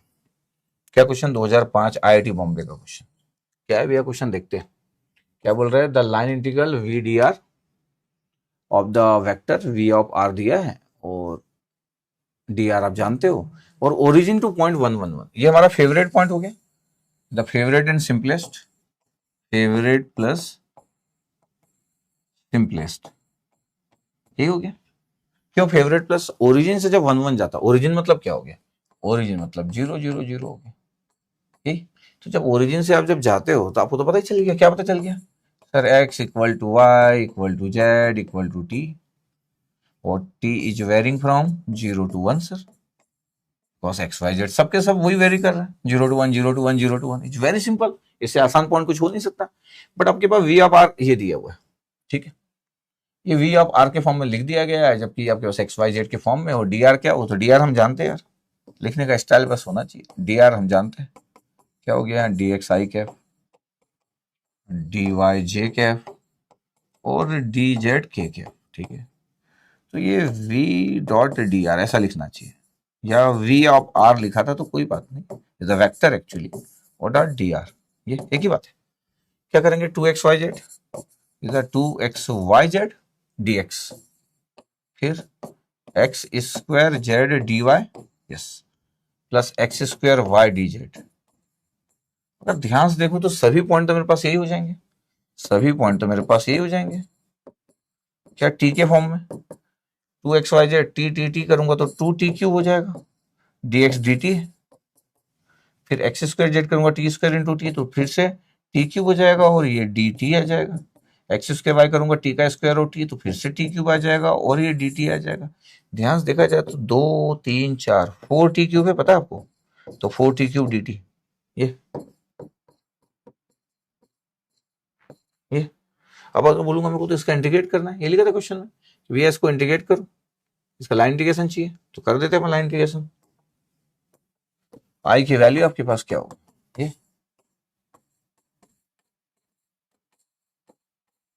अपना तो प्यार से हम टी से 0 से 1 लिख देंगे, और कितना था sir? 4 T cube sir, 4 T cube D T. तो आई की वैल्यू क्या हो गया? टी की पावर 4 बाई 4, और लिमिट 0 to 1 है, ये तो 1 आ गया, लिमिट में भी 1 माइनस 0, तो आंसर इज 1 एक्चुअली, इस इंटीग्रल की वैल्यू आंसर इज 1। देखो आंसर इज 1, कहाँ है 1? देखा, इज 1 सर, आंसर 1 आ गया। एग्जाम में आप लगा भी दिए, लेकिन कोई बोल भी सकता है कि सर आंसर ला लिए सब सॉल्व हो गए। सर मैं जब ऑप्शन पढ़ रहा था तो मेरे को सर एक ऑप्शन दिखा, सर बोल सकता है कि ये क्या लिखा sir? Can not be determined without specifying the path, ऐसा लिखा हुआ। अच्छा आंसर तो आ गया मेरा 1, मैं बोल रहा हूँ कि ये क्या लिखा है? Can not be determined without specifying the path, path को स्पेसिफाई किए बिना हम इसको डिटरमाइन नहीं कर सकते, ऐसा बोल रहा है। क्योंकि पाथ तो डिफाइंड नहीं है, सिर्फ मेरे पास पॉइंट्स गिवन है, देखो पाथ नहीं दिया, सिर्फ पॉइंट दिया था आपके पास 0 0 से 1 1 1, और मैं स्ट्रेट लाइन एज्यूम कर लिया खटाखट। लेकिन मैं बोल रहा कि पाथ आपके पास स्पेसिफाई नहीं किया गया, तो अब ध्यान देखना, मेरे पास अगर पाथ स्पेसिफाई नहीं किया गया, इसका मतलब है कि कैन नॉट बी डिटरमाइंड बोल रहा है विदाउट स्पेसिफाइंग द पाथ। अच्छा, इसका मतलब है कि पाथ से इंडिपेंडेंट है हमारा, सिर्फ पॉइंट्स हमको पता है, स्ट्रेट लाइन मान लिया पाथ से इंडिपेंडेंट है, हम बोल रहे कि सिर्फ स्टार्टिंग और एंडिंग पॉइंट पे डिपेंडेंट है। इसका मतलब क्या है मैं बताता हूं आपको, क्वेश्चन तो सॉल्व हो गया, आंसर भी आ गया, मैं लास्ट का बता देता हूं। देखो वी ऑफ आर गिवन है आपको, यही था ना आपका, इसलिए हमको कितना आता है इस बात पे भी डिपेंड करता है। ये क्या वी ऑफ आर मतलब एक वेक्टर पॉइंट फंक्शन गिवन, क्या है भैया? देखो जरा सर 2xyz i, ठीक है लिख लेते हैं 2xyz i के, okay.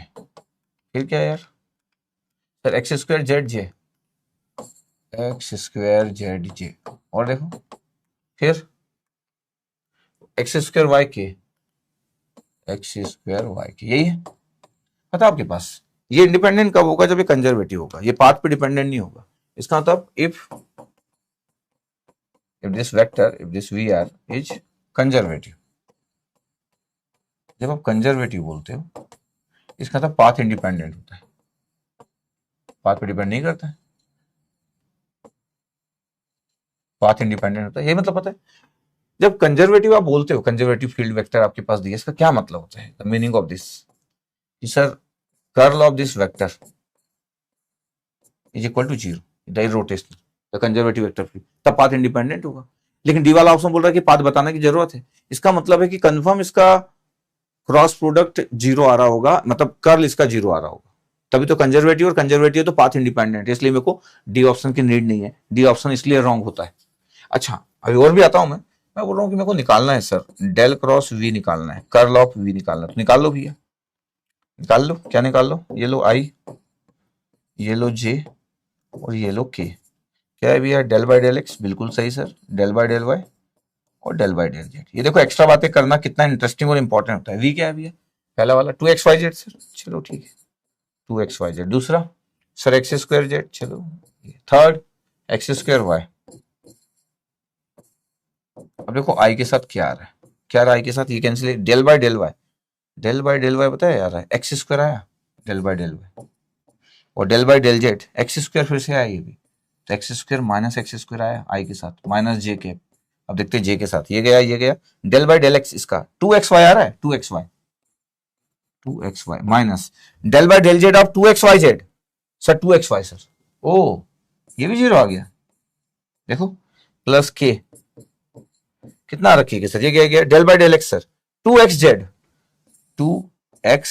Minus del by del y, y गया 2xz बचा, तो 2xz बचा, पता कितना आ गया, जीरो आई कैप, जीरो लिख देता हूं, माइनस लगाएंगे उसने, जीरो जे कैप और जीरो के कैप, इसको बोलते हैं नल वेक्टर, नल वेक्टर का साइन बना दिया। इसका मतलब कंजर्वेटिव है बिल्कुल, इसका मतलब है कि जो आप बोल रहे हो ये सही बात बोल रहे हो, ये जीरो जो आया ये कंजर्वेटिव है, ट्रू है, ये ट्रू, और अगर ये ट्रू है तो ये भी ट्रू है, पाथ इंडिपेंडेंट होगा, और अगर पाथ इंडिपेंडेंट होगा तो डिपेंडेंट नहीं होगा, जबकि ये बोल रहा है कि बिना पाथ स्पेसिफाई किए मैं फाइंड आउट नहीं कर सकता हूं, गलत बोल रहा हूं, can not be determined, yes we can determine without specifying the path, because this is independent, because this vector field is conservative vector field, this is wrong, ये बोला can not be determined, we can determine this line integration without specifying the path, because this vector field is conservative vector field. Just clear है, छोटी छोटी बातें, answer आना is different, क्या answer अपन ला लिया, इसलिए मैं इतना कंजर्वेटिव की बात किया हूं। कुछ लोग शुरू में सोच रहे होंगे कि सर कंजर्वेटिव वगैरह आप बात कर दे रहे हो, पाथ इंडिपेंडेंट की बात कर रहे हो, तो मैं बोला थोड़ी बहुत बातें पता होना इज ऑलवेज गुड थिंग, इसलिए मेरे से पढ़ना बहुत इंपॉर्टेंट है। हो सकता है आप दूसरे से पढ़ोगे तो कुछ बातें कमी रह जाएगी, मे भी हो सकता है कि सब कवर करते हो पूरी बातों को, बट फिर भी मेरे को लगता है कि इन सब बातों को इस तरीके से लोग कवर नहीं करते। चलो अगला 2016 आईएससी बेंगलोर का क्वेश्चन, और 123 पे अपन पहुंच गए, ठीक है।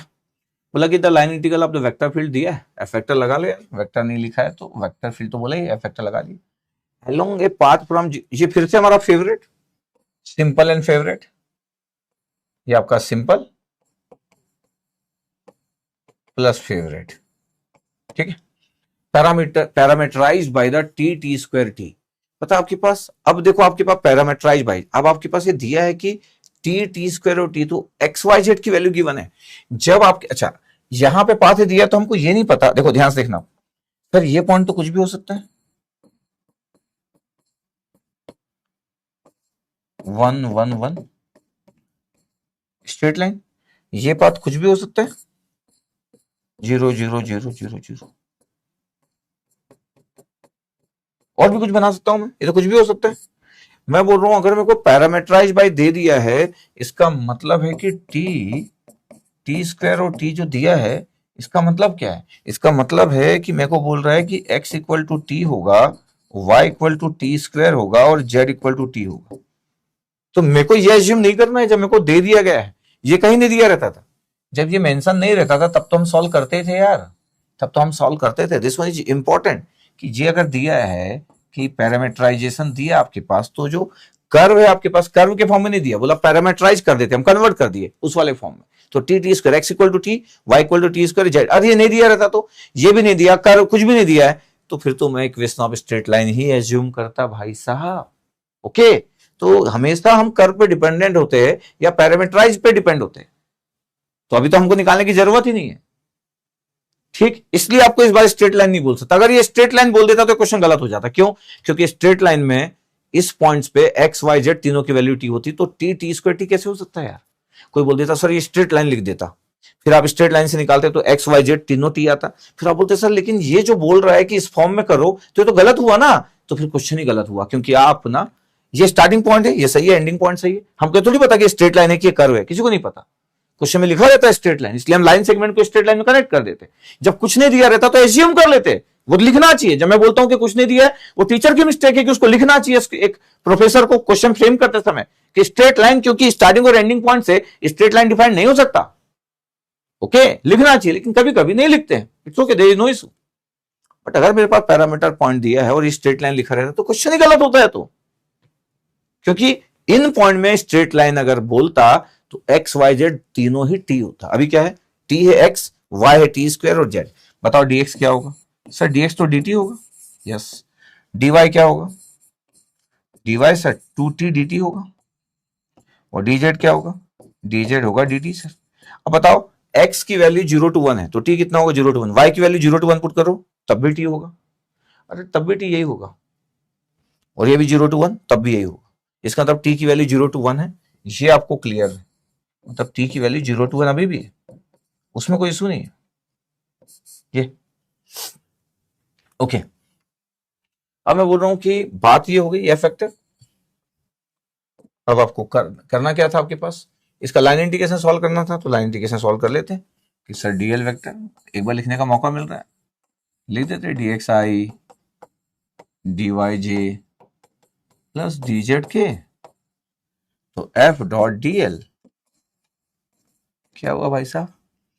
5xz dx 3x square plus 2y dy plus X square Z dz। अब बताओ क्या होगा? अब क्या होगा? कलर चेंज करते हैं। एफ डॉट डी एल की value in terms of T लिखे क्या अपन? हाँ सर टी लिखो, एक्स टी लिखो, जेड भी टी लिखो, तो 5t स्क्वायर आ गया सर, टी इंटू टी, और डी एक्स डी टी हो गया 3x स्क्वायर 3t स्क्वायर है, 2y है, y टी स्क्वायर है इसलिए 2t स्क्वायर हो गया, y टी स्क्वायर इसलिए, और dy की value 2t dt sir, 2t dt है ये, 2t dt plus X square T square Z into T, और डी जेड वो भी डी टी। क्या हो रहा है ये? सर ये आ गया पहला 5t स्क्वायर डी टी, दूसरा 5t स्क्वायर फिर से आ गया, लेकिन ये 2t का मल्टीप्लाई भी था तो 10 आ जाएगा।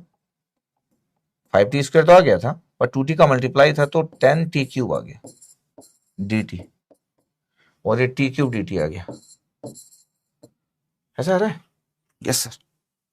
कितना आ रहा है ये? 5t स्क्वायर dt प्लस ये कितना आ रहा है? 11t की पावर t क्यूब आ रहा है dt। ये एफ डॉट डी एल आ गया। और क्या क्वेश्चन न्यूमेरिकल आंसर टाइप है? यस, इतना आ रहा है। तो अब आपके पास अब इंटीग्रेशन सॉल्व करेंगे, मिस्टेक हो गई तो हो गई, फिर देखा जाएगा। F dot D L line integration solve करना था, ये कर्व था आपके पास, पैरामीटराइजेशन था, टी की वैल्यू 0 to 1 थी, और ये कितना था? बोले 5t स्क्वायर, तो 5t square D T plus 11t cube D T, तो आई की वैल्यू टी क्यूब बाई 3, तो 5/3 टी क्यूब जिसकी वैल्यू 0 to 1 होती है, फिर 11/4 टी की पावर 4 0 to 1, तो 5/3 प्लस 11/4 ये आई की वैल्यू है। न्यूमेरिकल आंसर टाइप है तो कर लेते, 5/3 प्लस 11/4 कर लेते, देखते कितना आंसर है।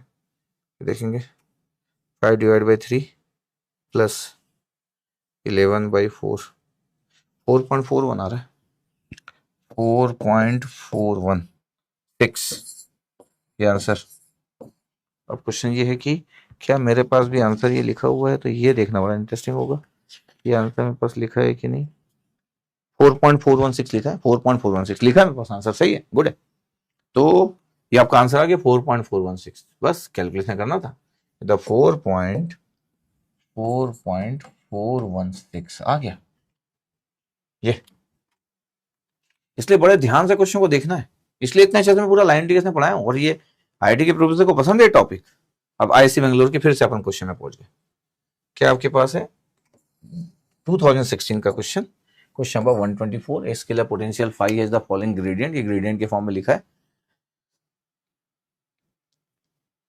और डेल फाई डी आर आपके पास निकालना है, डेल फाई और डी आर। डी आर आप जानते हो, आर क्योंकि ऑन द कर्व है, ये आर वेक्टर पोजीशन वेक्टर आप जानते हो। डेल फाई डी आर, तो डेल फाई ये दिया है आपके पास, ग्रेडियंट दे दिया है आपके पास। और curve c parameterised in the form, ये लिखा है देखो कर्व सी। इसका मतलब ये हो गया कि यार मेरे को दिया क्या है, मेरे को दिया है x equal to t, y equal to t square और z equal to 3t square, ये दिया आपके पास। इसका मतलब है कि dx इक्वल टू कितना हो गया dt, dy इक्वल टू कितना हो गया 2t dt, dz equal to कितना हो गया 3t स्क्वायर ही था, हाँ तो 2t, तो 6t dt। अब t की वैल्यू को पुट करो, t का रेंज भी दे दिया गया है। सबसे इंटरेस्टिंग था कि t का रेंज 1 से 3 दिया है। नॉर्मली जब हमको पूरा डिफाइन रहता है तब आपके पास 0 to 1 हमारा खूब निकला है, लेकिन यहाँ पे t का रेंज दिया है। आपको कुछ नहीं करना, आपको बस एक्स वाई जेड की वैल्यू दी गई है, ये बहुत ही अच्छे फॉर्म में, और टी का रेंज दिया गया है। अब आपको डेल फाई डी आर और डेल फाई की वैल्यू भी दी गई है। अब डी आर आपको पता है कि डी आर होता क्या है, डी आर आपको पता है कि भैया डी एक्स आई, पता है सभी को पता है, अब तो आप लोगों को डी वाई जे प्लस डी जेड के, तो भैया del phi dot D R क्या हुआ, बोले Y Z D x plus X Z D Y plus X Y D Z, यही। Yes sir. अब अगर मैं बोलूं कि चलो अगला पेज सिलेक्ट कर लेते हैं, कहाँ इतना स्ट्रगल हो गया, तो डेल फाई, कभी कभी डॉट नहीं लिखते हो लोग, इट्स ओके यार, ये भी वेक्टर है, ये भी वेक्टर है, ठीक है। क्या आया था आपका Y Z D X, yes sir Y Z D X आया था। फिर X Z D Y, yes sir X Z D Y. फिर X Y D Z, yes sir X Y D Z, ये। अब अगर मैं बोलूं कि वाई जेड की वैल्यू, वाई की वैल्यू क्या है, वाई की वैल्यू ये है, और जेड के लिए तो 3t स्क्वायर है, तो 3t की पावर 4 हो गया, 3t की पावर 4 हो गया। और dx की वैल्यू कितना हो गया dt, तो dt आ गया। अब x z है, x और z को मल्टीप्लाई करूंगी तो 3t स्क्वायर है, तो t क्यूब, 3t क्यूब। और dy की वैल्यू 2t dt, तो इंटू 2t dt, ठीक है। X y t into t square, तो टी क्यूब। और dz आ गया 6t dt, 6t dt। चलो ध्यान देखना, ये पहला आ गया 3t की पावर 4, ये आ गया 6t की पावर 4, ये, और वो आ गया 6t की पावर 4, ऐसे आ रहा है। तो 6 6 12 3 15t की पावर 4 आ रहा है del phi dot D r, ये इतना आ रहा है। अगर बोले मेरे को इंटीग्रेशन सॉल्व करना है del phi dot D r का, तो क्या होगा सर, ये होगा t की वैल्यू 1 to 3 था, 0 to 1 होता है लेकिन 1 to 3 था, और 15t की पावर 4 है dt, क्या आ गया 15/5 और t की पावर 5, और ये आ गया 3 और ये आ गया 1, तो ये आ गया 3 और ये 3 की पावर 5 माइनस 1। अब 3 की पावर आप 5 कर लो, तो 3 इंटू 3 9, 27 81, ये आ गया आपके पास 3, 243 माइनस 1, तो 242 इंटू 3, 726 आ रहा है, ये 726 आ रहा है इसका आंसर, 726। चेक करना पड़ेगा क्योंकि डेटा ऐसे रहते कभी कभी, तो चेक करना पड़ता है। 726 सही है भाई, 726 आ रहा आंसर, तो 726, ये 726 आंसर है इसका, 2016 का क्वेश्चन था। क्या है, क्वेश्चन टफ है? अच्छा, किसी को नहीं पता तो इसको टफ लगेगा, उसको लगेगा क्या है पैरामीटराइजेशन, वो इसी में थोड़ा कंफ्यूज जाएगा कि क्या पैरामीटराइजेशन है। कभी कभी तो टर्मोलॉजी का आइडिया भी नहीं होता है, वो सोचेगा 0 से 1 होता है, टी 1 से 3 दिया। ये तो डिपेंड करता है, जब हम खुद क्या, ये तो खुद दे दिया गया है। जब हम नॉर्मली स्ट्रेट लाइन के पॉइंट सेलेक्ट करते हैं तो आराम से टी 0 से 1 आ जाता है। क्लियर? हाँ, ठीक है, देयर इज नो इशू। आगे 726 2013 का क्वेश्चन लेते हैं अपन, 2013 का क्वेश्चन ले रहे हैं और 125 क्वेश्चन तक पहुंच गए। The value of the line integral बड़े प्यार से पूरा का पूरा दिया हुआ है। मतलब ये तो सर दे दिया गया, सर क्या एफ डॉट डी एल दे दिया गया ना भैया, एफ डॉट डी एल या डी आर, ये गिवन, ये पूरा का पूरा गिवन। एलोंग के पाथ ज्वाइनिंग द ओरिजिन, अब देखो फिर से यार, यही पॉइंट गिवन है और स्पेसिफाई नहीं है, no information about the C, तो straight line by default we will take straight line. देखो ना, नहीं दिया आपके पास, by default we will take the straight line. कोई पॉइंट दिया है क्या? देखो,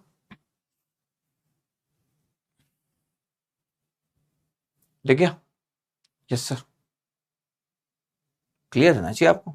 ओके सर, अब अगर मैं बोल रहा हूं कि देखो, अगर मेरे को सॉल्व करना है, इतना हमारे पास है, और अगर मेरे को ये आइडिया है कि भैया x की वैल्यू t है, y की वैल्यू t है, z की वैल्यू t है, dx इक्वल टू dt है, dy इक्वल टू dt है, dz इक्वल टू dt है, और t की वैल्यू 0 से 1 है। t की वैल्यू 0 से 1 है बिकॉज x y z की वैल्यू आपके पास ये स्ट्रेट लाइन, तो स्ट्रेट लाइन अपन एज्यूम कर ले रहे हो, ये 0 0 0 1 1 1, ये एज्यूम कर लिए हम लोग। दिस वन, ये आ गया आपके पास, कुछ पॉइंट तो दिया नहीं है। एलोंग द पाथ, पाथ दोनों पॉइंट को जोड़ने की बात कर रहे हैं, और कुछ दिया, पैरामीटराइजेशन दिया है, कर्व कुछ दिया है, कुछ बोला है और दूसरे तरीके से नहीं बोला है, देयर इज नो इशू। ये अब मेरे को सॉल्व करना है तो मैं सॉल्व कर लूंगा। अब अगर मेरे को इसकी वैल्यू निकालना है तो सब मैं पुट करते जाता हूँ। अगर मेरे को इसकी वैल्यू फाइंड आउट करना है कि आई की वैल्यू क्या है, तो ये आई हो गया। ये क्या था points, 2x y square dx, 2x y square dx, फिर क्या था 2x square y dy, 2x square y dy, फिर dz था। ठीक है, चलो t की वैल्यू 0 से 1 ये ले लो, t स्क्वायर तो 2t क्यूब dt, हाँ ये 2t cube dt plus dt, पता क्या होगी, t की value 0 to 1, 2 2 4, 4t cube plus 1 into D T, पता क्या हो गया 4/4 t की power 4 limit 0 to 1 plus D T का t 0 to 1। तो ये आ गया आपके पास i की वैल्यू 4/4, तो ये आ गया 1 और ये आ गया 1। Answer is 2, answer is 2। क्या ऑप्शन में दिया था 2, दिया होगा तो 2 दिख रहा है, आंसर इज 2, दिस वन। ये सिंपल आंसर 2, कितना लिखा एक बार चेक कर लेते हो। सिंपल क्वेश्चन है तो इसमें कोई बात नहीं है, इसमें तो कोई इशू भी नहीं आना चाहिए, वेरी सिंपल क्वेश्चन। तो आंसर 2 आ गया, यस सर, ओके गुड। अब देखिएगा नेक्स्ट, ये आ गया आपके पास, ये भी था क्वेश्चन किसी एग्जाम का, इसमें बस एग्जाम नहीं लिखा है, भी गेट का क्वेश्चन था, अच्छा वाला क्वेश्चन था, गेट का गेट का क्वेश्चन था, एयर मेंशन नहीं है, ये गेट क्वेश्चन ही है, बहुत कम ऐसा मिस होता है मेरी टीम से, ठीक है, बट मिस हो गया, मतलब हो सकता है कभी ना कभी तो मिस, ठीक है। तो क्वेश्चन नंबर 126 पे हम लोग, ठीक है 126 पे बोला consider the line integral F r dot D R, ठीक है, लाइन इंटीग्रेशन निकालना, एफ आर आपके पास दे दिए। अच्छा, इस बार एफ आर पोजिशन वेक्टर ही दे दिया, मतलब जो 3 डायमेंशनल पोजीशन वेक्टर देता है। आई जे क्या the unit vectors in the x Y z Cartesian coordinate system, the path c is given by r of t. अच्छा, ये बड़ा स्टाइल दिया है कि जो पाथ है वो ऐसा दिया आर ऑफ टी। अच्छा ध्यान से देखो आपके पास r of t, where t की वैल्यू 0 to पाई बोला, the value of the integral round up to decimal place, the value of the integral, उस इंटीग्रल की वैल्यू मेरे को फाइंड आउट करना है। अब अगर मैं बोलूं कि यार ये आर ऑफ टी ये दिया है, और ये आपके पास पोजीशन वेक्टर तो सब हम जानते हैं, पोजीशन वेक्टर तो हम जानते हैं सब लोग कि आर वेक्टर क्या होता है, एक्स आई प्लस वाई जे प्लस जेड के। तो जैसे ये लिखा है आपके पास, ये देखो ये गिवन है, हमेशा सी का पाथ इसको फॉलो करता है हमारे पोजीशन वेक्टर को। अब जैसे ही हम देख रहे थे तो एक्स की वैल्यू कॉस टी आ गया यार, यस सर, वाई की वैल्यू साइन टी आ गया, और जेड की वैल्यू टी आ गया।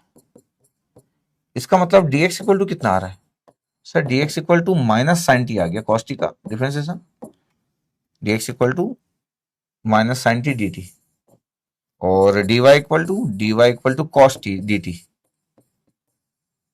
और dz equal to d t. अच्छा, t का रेंज भी दिया है 0 टू पाई, किधर गया t का रेंज दिया था 0 टू पाई, तो ठीक है, नहीं तो हम क्या लिखते हैं अपने से थोड़ा लिख पाएंगे, t की वैल्यू 0 से लेके पाई, तो हमारा काम तो हो गया, पैरामीटराइजेशन के फॉर्म में तो दिया ही। बस इस बार डायरेक्ट नहीं बोला, इस बार लिख के दिया कि भाई सी इसको फॉलो कर रहा है आर ऑफ टी को, तो ये एक्स आई हो गया, वाई जे हो गया, यही होता हमारा पोजीशन वेक्टर। और पोजीशन वेक्टर हमारा ये भी दिया है, हमारा जो वेक्टर पॉइंट फंक्शन है वो भी ये दिया था, डोंट वरी फॉर दैट। अब मैं बोल रहा हूँ कि यार जब मैं लिखता हूँ इस इंटीग्रेशन डी आर का, लिखता हूँ एफ आर और डी आर है, इससे लिखते हैं हम लोग, ये एफ आर है और डी आर हम जानते हैं, अगर ये आर वेक्टर ये लिख रहे हैं तो डी आर वेक्टर क्या होता है? डी आर वेक्टर आपको पता है कि डी एक्स आई कैप डी वाई जे cap plus D Z k cap. तो ये कितना हो गया? F r dot D R क्या हो गया? तो नेक्स्ट पेज को अपन सिलेक्ट कर लेते हैं और अपन बोलते हैं कि क्वेश्चन थोड़ा सा डिफरेंट टाइप का दिख रहा है, लेकिन डरने की जरूरत नहीं। कभी कभी डॉट नहीं, इस क्वेश्चन में तो लिखा है, कभी कभी डॉट नहीं लगा रहता। ये क्या हो गया भैया? सर एक्स डी एक्स हो गया, x d x plus y d Y plus z d z. अब अगर मैं बोल रहा हूँ कि यार ये अगर मैं पैरामीटराइजेशन टी के फॉर्म में ले लूँ, तो क्योंकि रेंज तो टी का दिया है, पता है एक्स की वैल्यू कितना है? Cos t, x value cos t लिखा था ना, x equal to cos t, तो डी एक्स कितना था? माइनस साइन टी, तो minus sine t d t. Y कितना था? साइन टी, और डी वाई कितना था? Cos t d t. Z कितना था? टी, और डी जेड डी टी। देखो d z equal to d t, ध्यान से देखा जाए कि यार ये क्या आ गया? F r dot D r, ये क्या आ गया? ये आ गया minus sine t cos t d t, ये आ गया sine t cos t d t, और ये आ गया टी डी टी। क्या मतलब हो? तो कुछ मतलब नहीं हो, बड़ा सिंपल हो गया, कैंसिल आउट हो गया, तो बचा कितना? सिर्फ टी डी टी बचा है।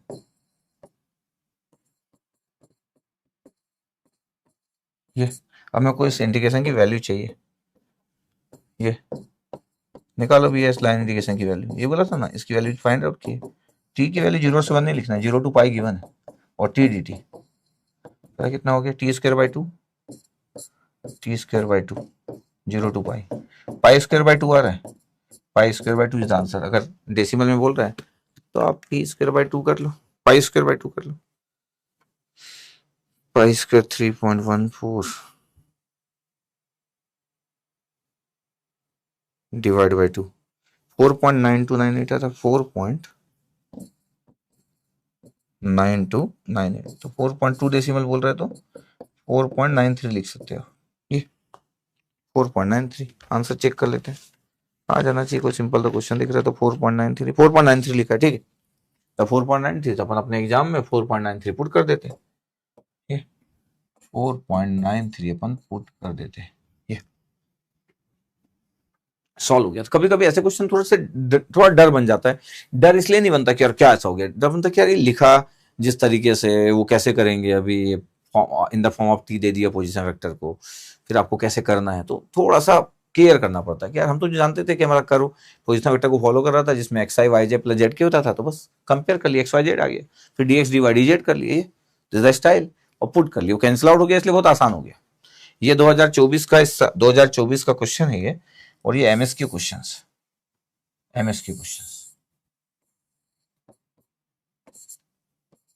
वेरी इंपॉर्टेंट, और ये लास्ट क्वेश्चन भी है, ये लास्ट क्वेश्चन भी हमारा लाइन इंटीग्रल का, उसके बाद लाइन इंटीग्रेशन थ्योरम में यूज करेंगे हम लोग, लाइन इंटीग्रेशन का क्वेश्चन 2024 का क्वेश्चन, ठीक है, एमएसक्यू क्वेश्चन। तो ऐसे क्वेश्चन एग्जाम में जब आते होंगे तो नॉर्मली एक स्टूडेंट डरता होगा, ये लाजमी है कि एक स्टूडेंट डरता ही होगा, नहीं डरेगा भी, और एमएसक्यू होता है, ऐसे क्वेश्चन को आप छोड़ भी सकते हो तुरंत पहली बार में, और जब पूरा पेपर बन गया उसके बाद आपको लग रहा है ये बन सकता है, मतलब सपोज करो 20-25 मिनट बचा और आपको लग रहा है, लेकिन 2 नंबर का है एमएसक्यू, मतलब 2 नंबर होता है,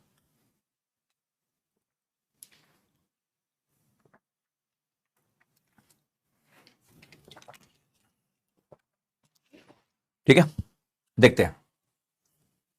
f1 f2 f3 be the function of x y z, suppose that every given pair of points a and b in space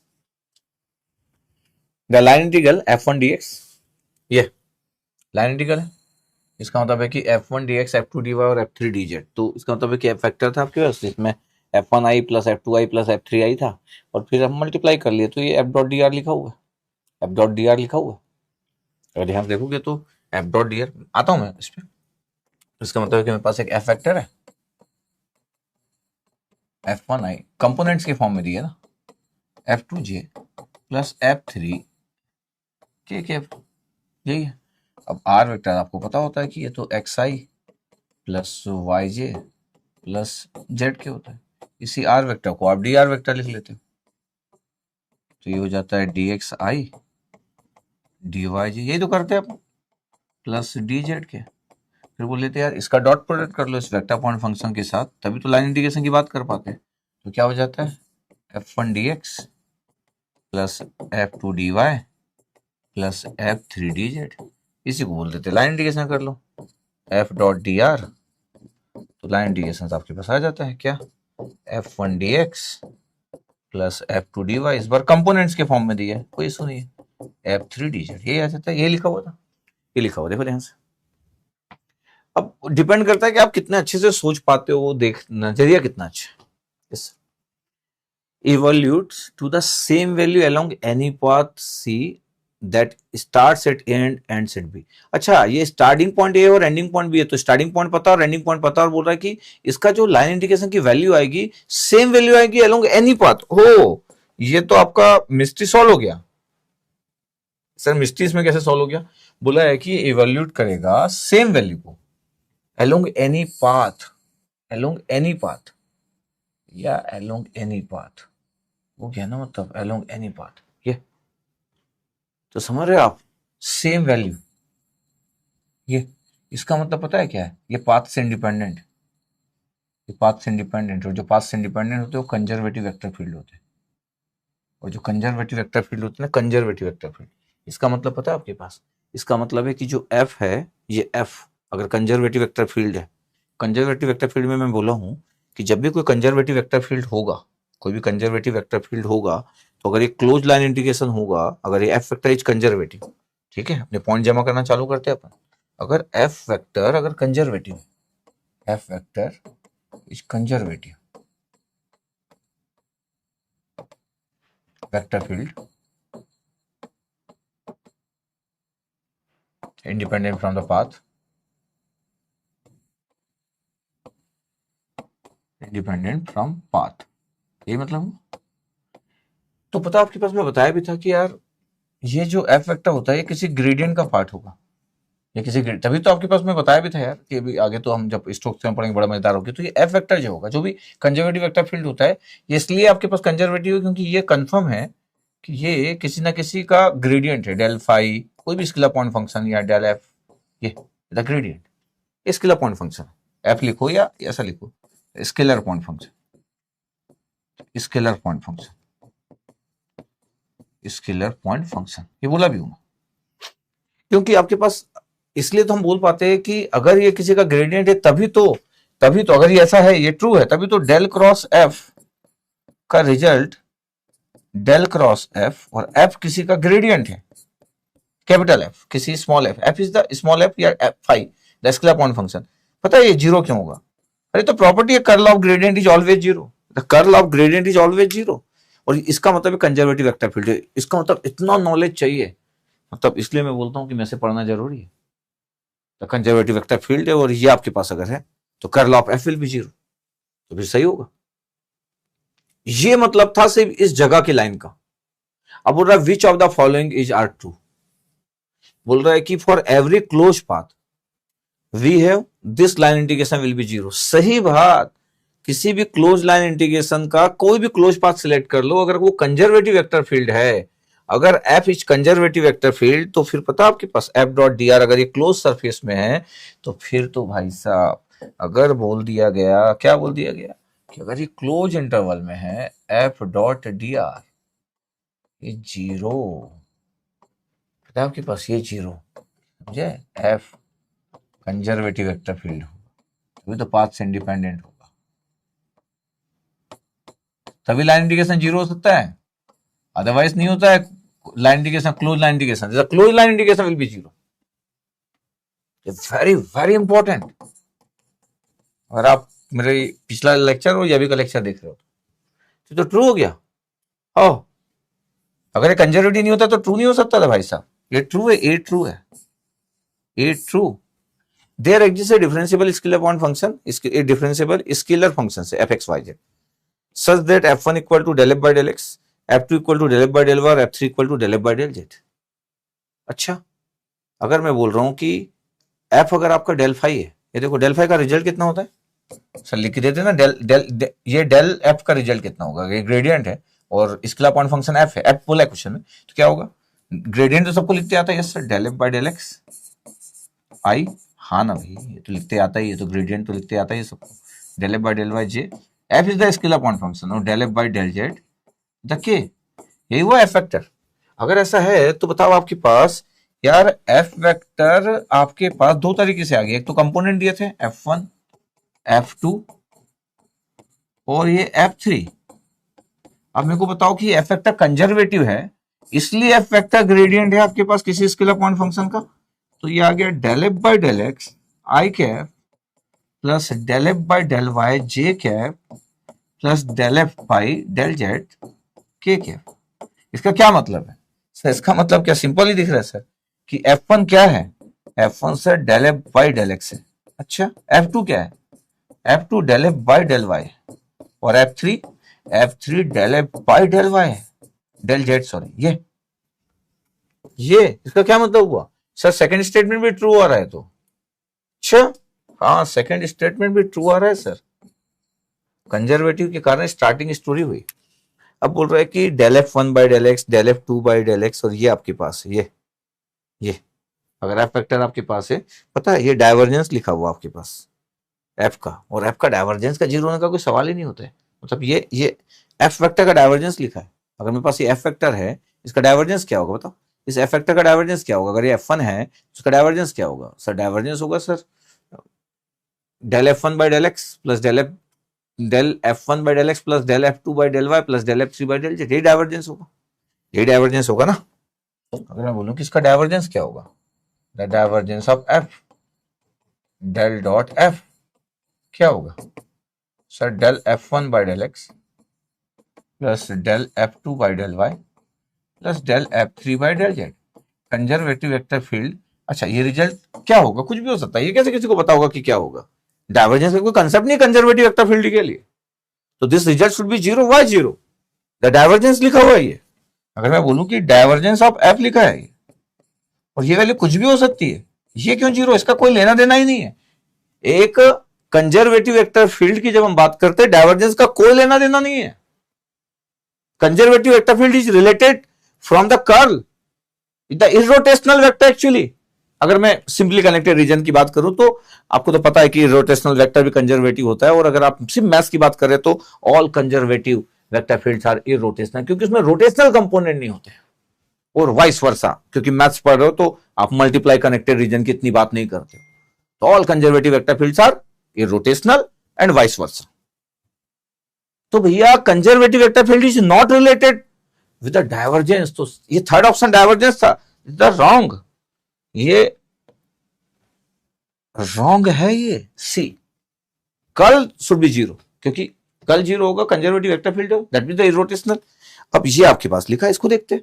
अच्छा, अब मेरे को जब ये पता चल गया कि सर, ये तो मेरे को पता चल गया कि कंजर्वेटिव वेक्टर फील्ड है। अच्छा, कंजर्वेटिव वेक्टर फील्ड अगर होता है तो आपको ये बात भी पता है, क्या बात पता है कि अगर कोई कंजर्वेटिव वेक्टर फील्ड है तो कंजर्वेटिव वेक्टर फील्ड का मतलब क्या होता है सर? ये रोटेशनल होता है ना सर, बिल्कुल सही। तो फिर सर डेल क्रॉस एफ 0 होना चाहिए ना, डेल क्रॉस एफ कर्ल 0 होना चाहिए। यस, जब आप बोल रहे कि कर्ल 0 होना चाहिए, अपने पास जगह भी थी, एक बची थी, कर्ल 0 होना चाहिए बोल रहे ना आप, तो एफ वेक्टर आपके पास क्या है? F1 आई, हाँ, F2 जे और F3 के, यही था। अब मेरे को बताओ कर्ल ऑफ एफ की वैल्यू आप निकाल लो। कर्ल ऑफ एफ की वैल्यू क्या निकलेगी यार? आई जे और के, और del by del x, del by del y और डेल बाई डेल जेड, और एफ का F1 F2 और F3 ये निकलेगा। पता क्या निकला आई के साथ? आई के साथ ये गया del by del y F3 minus del by del z, क्योंकि मेरे को कंपोनेंट्स के अंदर वैल्यू क्या है वो नहीं पता। ये आई आ गया माइनस जे, फिर ये गया del by del x F3 minus ये गया था ये del by del z F1, del by del z F1, और के कैप के साथ कितना आ रहा है? के कैप के साथ ये गया del by del x F2, del by del x F2 minus del by del y F1, del by del y F1। सोचो अगर ये डेल क्रॉस एफ अगर अगर आपका इरोटेशनल आप बोल दे रहे हो, तो इरोटेशनल और कंजर्वेटिव तो एक ही होता है। इसका मतलब this equal to zero, del cross f इधर नल वेक्टर, तो नल वेक्टर ना, null vector y null vector conservative यार, वेक्टर फील्ड एफ जो वेक्टर है तो कंजर्वेटिव, दैट मीन रोटेशनल। इसका मतलब है कि ये इसका जो कंपोनेंट होगा this term should be equal to zero, ये जीरो होना चाहिए, ये जीरो होना चाहिए, ये जीरो होना चाहिए, ये जीरो होना चाहिए। मतलब अगर मैं बोर्ड चेंज ना करूं तो ये अगर मैं बोलूं कि जीरो होना चाहिए, तो डेल बाई पहला पॉइंट आया del by del y F3 coefficient zero होना चाहिए, del by del z F2 तभी तो जीरो आई होगा। इसका मतलब यहां से रिजल्ट कितना आ रहा पता है? Del by del y F3 equal to del by del z F2। यह सेकंड पॉइंट कितना आएगा? Second point this term should be zero, तो del by del x F3 minus del by del z F1, this coefficient should be zero, तभी तो j के साथ zero आएगा। तो del by del x F3 equal to del by del z F1 आना चाहिए। Similarly third की अगर मैं बात करूं, स्पेस नहीं डायरेक्ट लिख दो कि del by del x F2 की value del by del y F1 के बराबर होना चाहिए। तीन कंडीशन आ गए भाई, तीन कंडीशन। क्या ये कंडीशन वही लिखी है? क्या ये कंडीशन वही लिखी है? Yes sir, del by del y F3 del by del z F2, del by del z F1 के साथ del by del x F3 और del by del x F2 के साथ del by del x F1। ये के का coefficient, ये जे का और ये आई का, और ये सब जीरो होना चाहिए। इसका मतलब क्या हो गया सर? ये भी ट्रू हुआ, इसका मतलब ये भी ट्रू हुआ, ये दिस वन। तो पता है इस क्वेश्चन का आंसर ए बी डी आ गया। अच्छा, मैं बोलता हूं कि एग्जाम में इस क्वेश्चन को आप किस लिए लेफ्ट कर सकते हो? इसलिए लेफ्ट कर सकते हो कि क्या सच में आप इतने स्ट्रांग स्टूडेंट्स हो? सच में क्या सच में इतने स्ट्रांग हो? और इतने स्ट्रांग हो तो फिर तो आप गजब के रैंकर ही होने वाले होंगे, क्योंकि एक नॉर्मल स्टूडेंट इतना स्ट्रांग होना टफ है। इसलिए नहीं कि इसमें कुछ इतना टफ है, इसलिए क्योंकि उसके पास सोच की कमी होती है। वो थोड़ा मैथ्स कर सकता है, बट ऐसे खुद से क्रिएट करना कि ये था, फिर ये इंडिपेंडेंट है, सेम वैल्यू होगा, इसका मतलब वो इंडिपेंडेंट है, वो कंजर्वेटिव की बात कर सके, फिर इतनी सारी बातें उसके दिमाग में चल रही हो, तो एक बहुत अच्छे स्टूडेंट को बनना जरूरी है। तो एबीडी मार्क्स तो दो ही मिलेंगे, ऐसा नहीं है। नहीं बनता तो कुछ नहीं होता, गलत लगा देते तो भी माइनस मार्किंग तो होती नहीं, लेकिन सही में दो ही मार्क्स मिलेंगे। और हो सकता है टाइम आपका लग जाए, लेकिन गजब का आपको आता है और आप रैंकर हो तो फिर मैटर करता है इतना चीजें। तो बोल सकता हूं कि ये एक बहुत अच्छे स्टूडेंट का क्वेश्चन था, एकदम ठीक ठाक स्टूडेंट के लिए क्वेश्चन। हो सकता है एग्जाम के दिन 3 घंटे के दौरान उसको टफ लग सकता है क्वेश्चन, सर इतना मैं कैसे सोचूंगा सर। तो जो लोग भी 2024 में गेट के एग्जाम लिखे होंगे, इस क्वेश्चन को देखने के बाद पहले अटेम्प्ट में छोड़ दिए होंगे या बाद में देखे होंगे, आई डोंट नो, क्योंकि मैथ्स तो मैं आपको अभी पढ़ा रहा हूं। आप जिससे भी मैथ्स पढ़ रहे हो दुनिया में, आपको पता होगा कि आप कैसे सोचते हो मैथमेटिकली, क्योंकि हो सकता है सच में इतना आता हो, क्योंकि मेरे को कैसे पता होगा आपके बारे में, बट ओवरऑल कंसेप्ट ऐसा होना चाहिए, तब मजा आता है कि हमारे सोचने का नजरिया, बोलने का नजरिया, इरोटेशनल, कंजर्वेटिव, कर्ल, सब बातें हम कर सकते हैं। तो कल हमारा डर खत्म हो जाएगा और कल हम एग्जीक्यूट कर लेंगे। और मैं बता चुका हूं कि अगर हमारा वेक्टर कंजर्वेटिव है तो वो वेक्टर कन्फर्म ग्रेडियंट से निकला है, दिस वन, और उसका close line integral is always zero, और यही स्टोक्स थ्योरम भी बोलता है। बट ठीक है, स्टोक्स थ्योरम जब पढ़ेंगे तो मेरा लाइन इंटीग्रल का कंसेप्ट खत्म हुआ। अब मैं वहां पहुंच गया हूं कि अब सीधे एंट्री मार सकता हूं थ्योरम में, और ये क्वेश्चन सब आते एग्जाम में। तो मैं इतने आराम से कट डाउन किया हूं पूरे टॉपिक को, कट कट कट के कट डाउन किया हूं। अब मैं ग्रीन्स, स्टोक्स, डाइवर्जेंस थ्योरम की बात करूंगा, ठीक है। तो आई होप आपके दोनों लेक्चर, इसके पहले का लेक्चर लाइन इंटीग्रल का और ये लेक्चर आपको बड़ा अच्छा लगा होगा। अगर आप पूरा देखे होंगे तो आपको मजा आ गया होगा। आई फील टफ नहीं है, इसमें कुछ भी टफ नहीं है, बस कॉन्फिडेंस होना चाहिए और फील फैक्टर होना चाहिए, ठीक है। चलो, okay, thank you very much, thank you.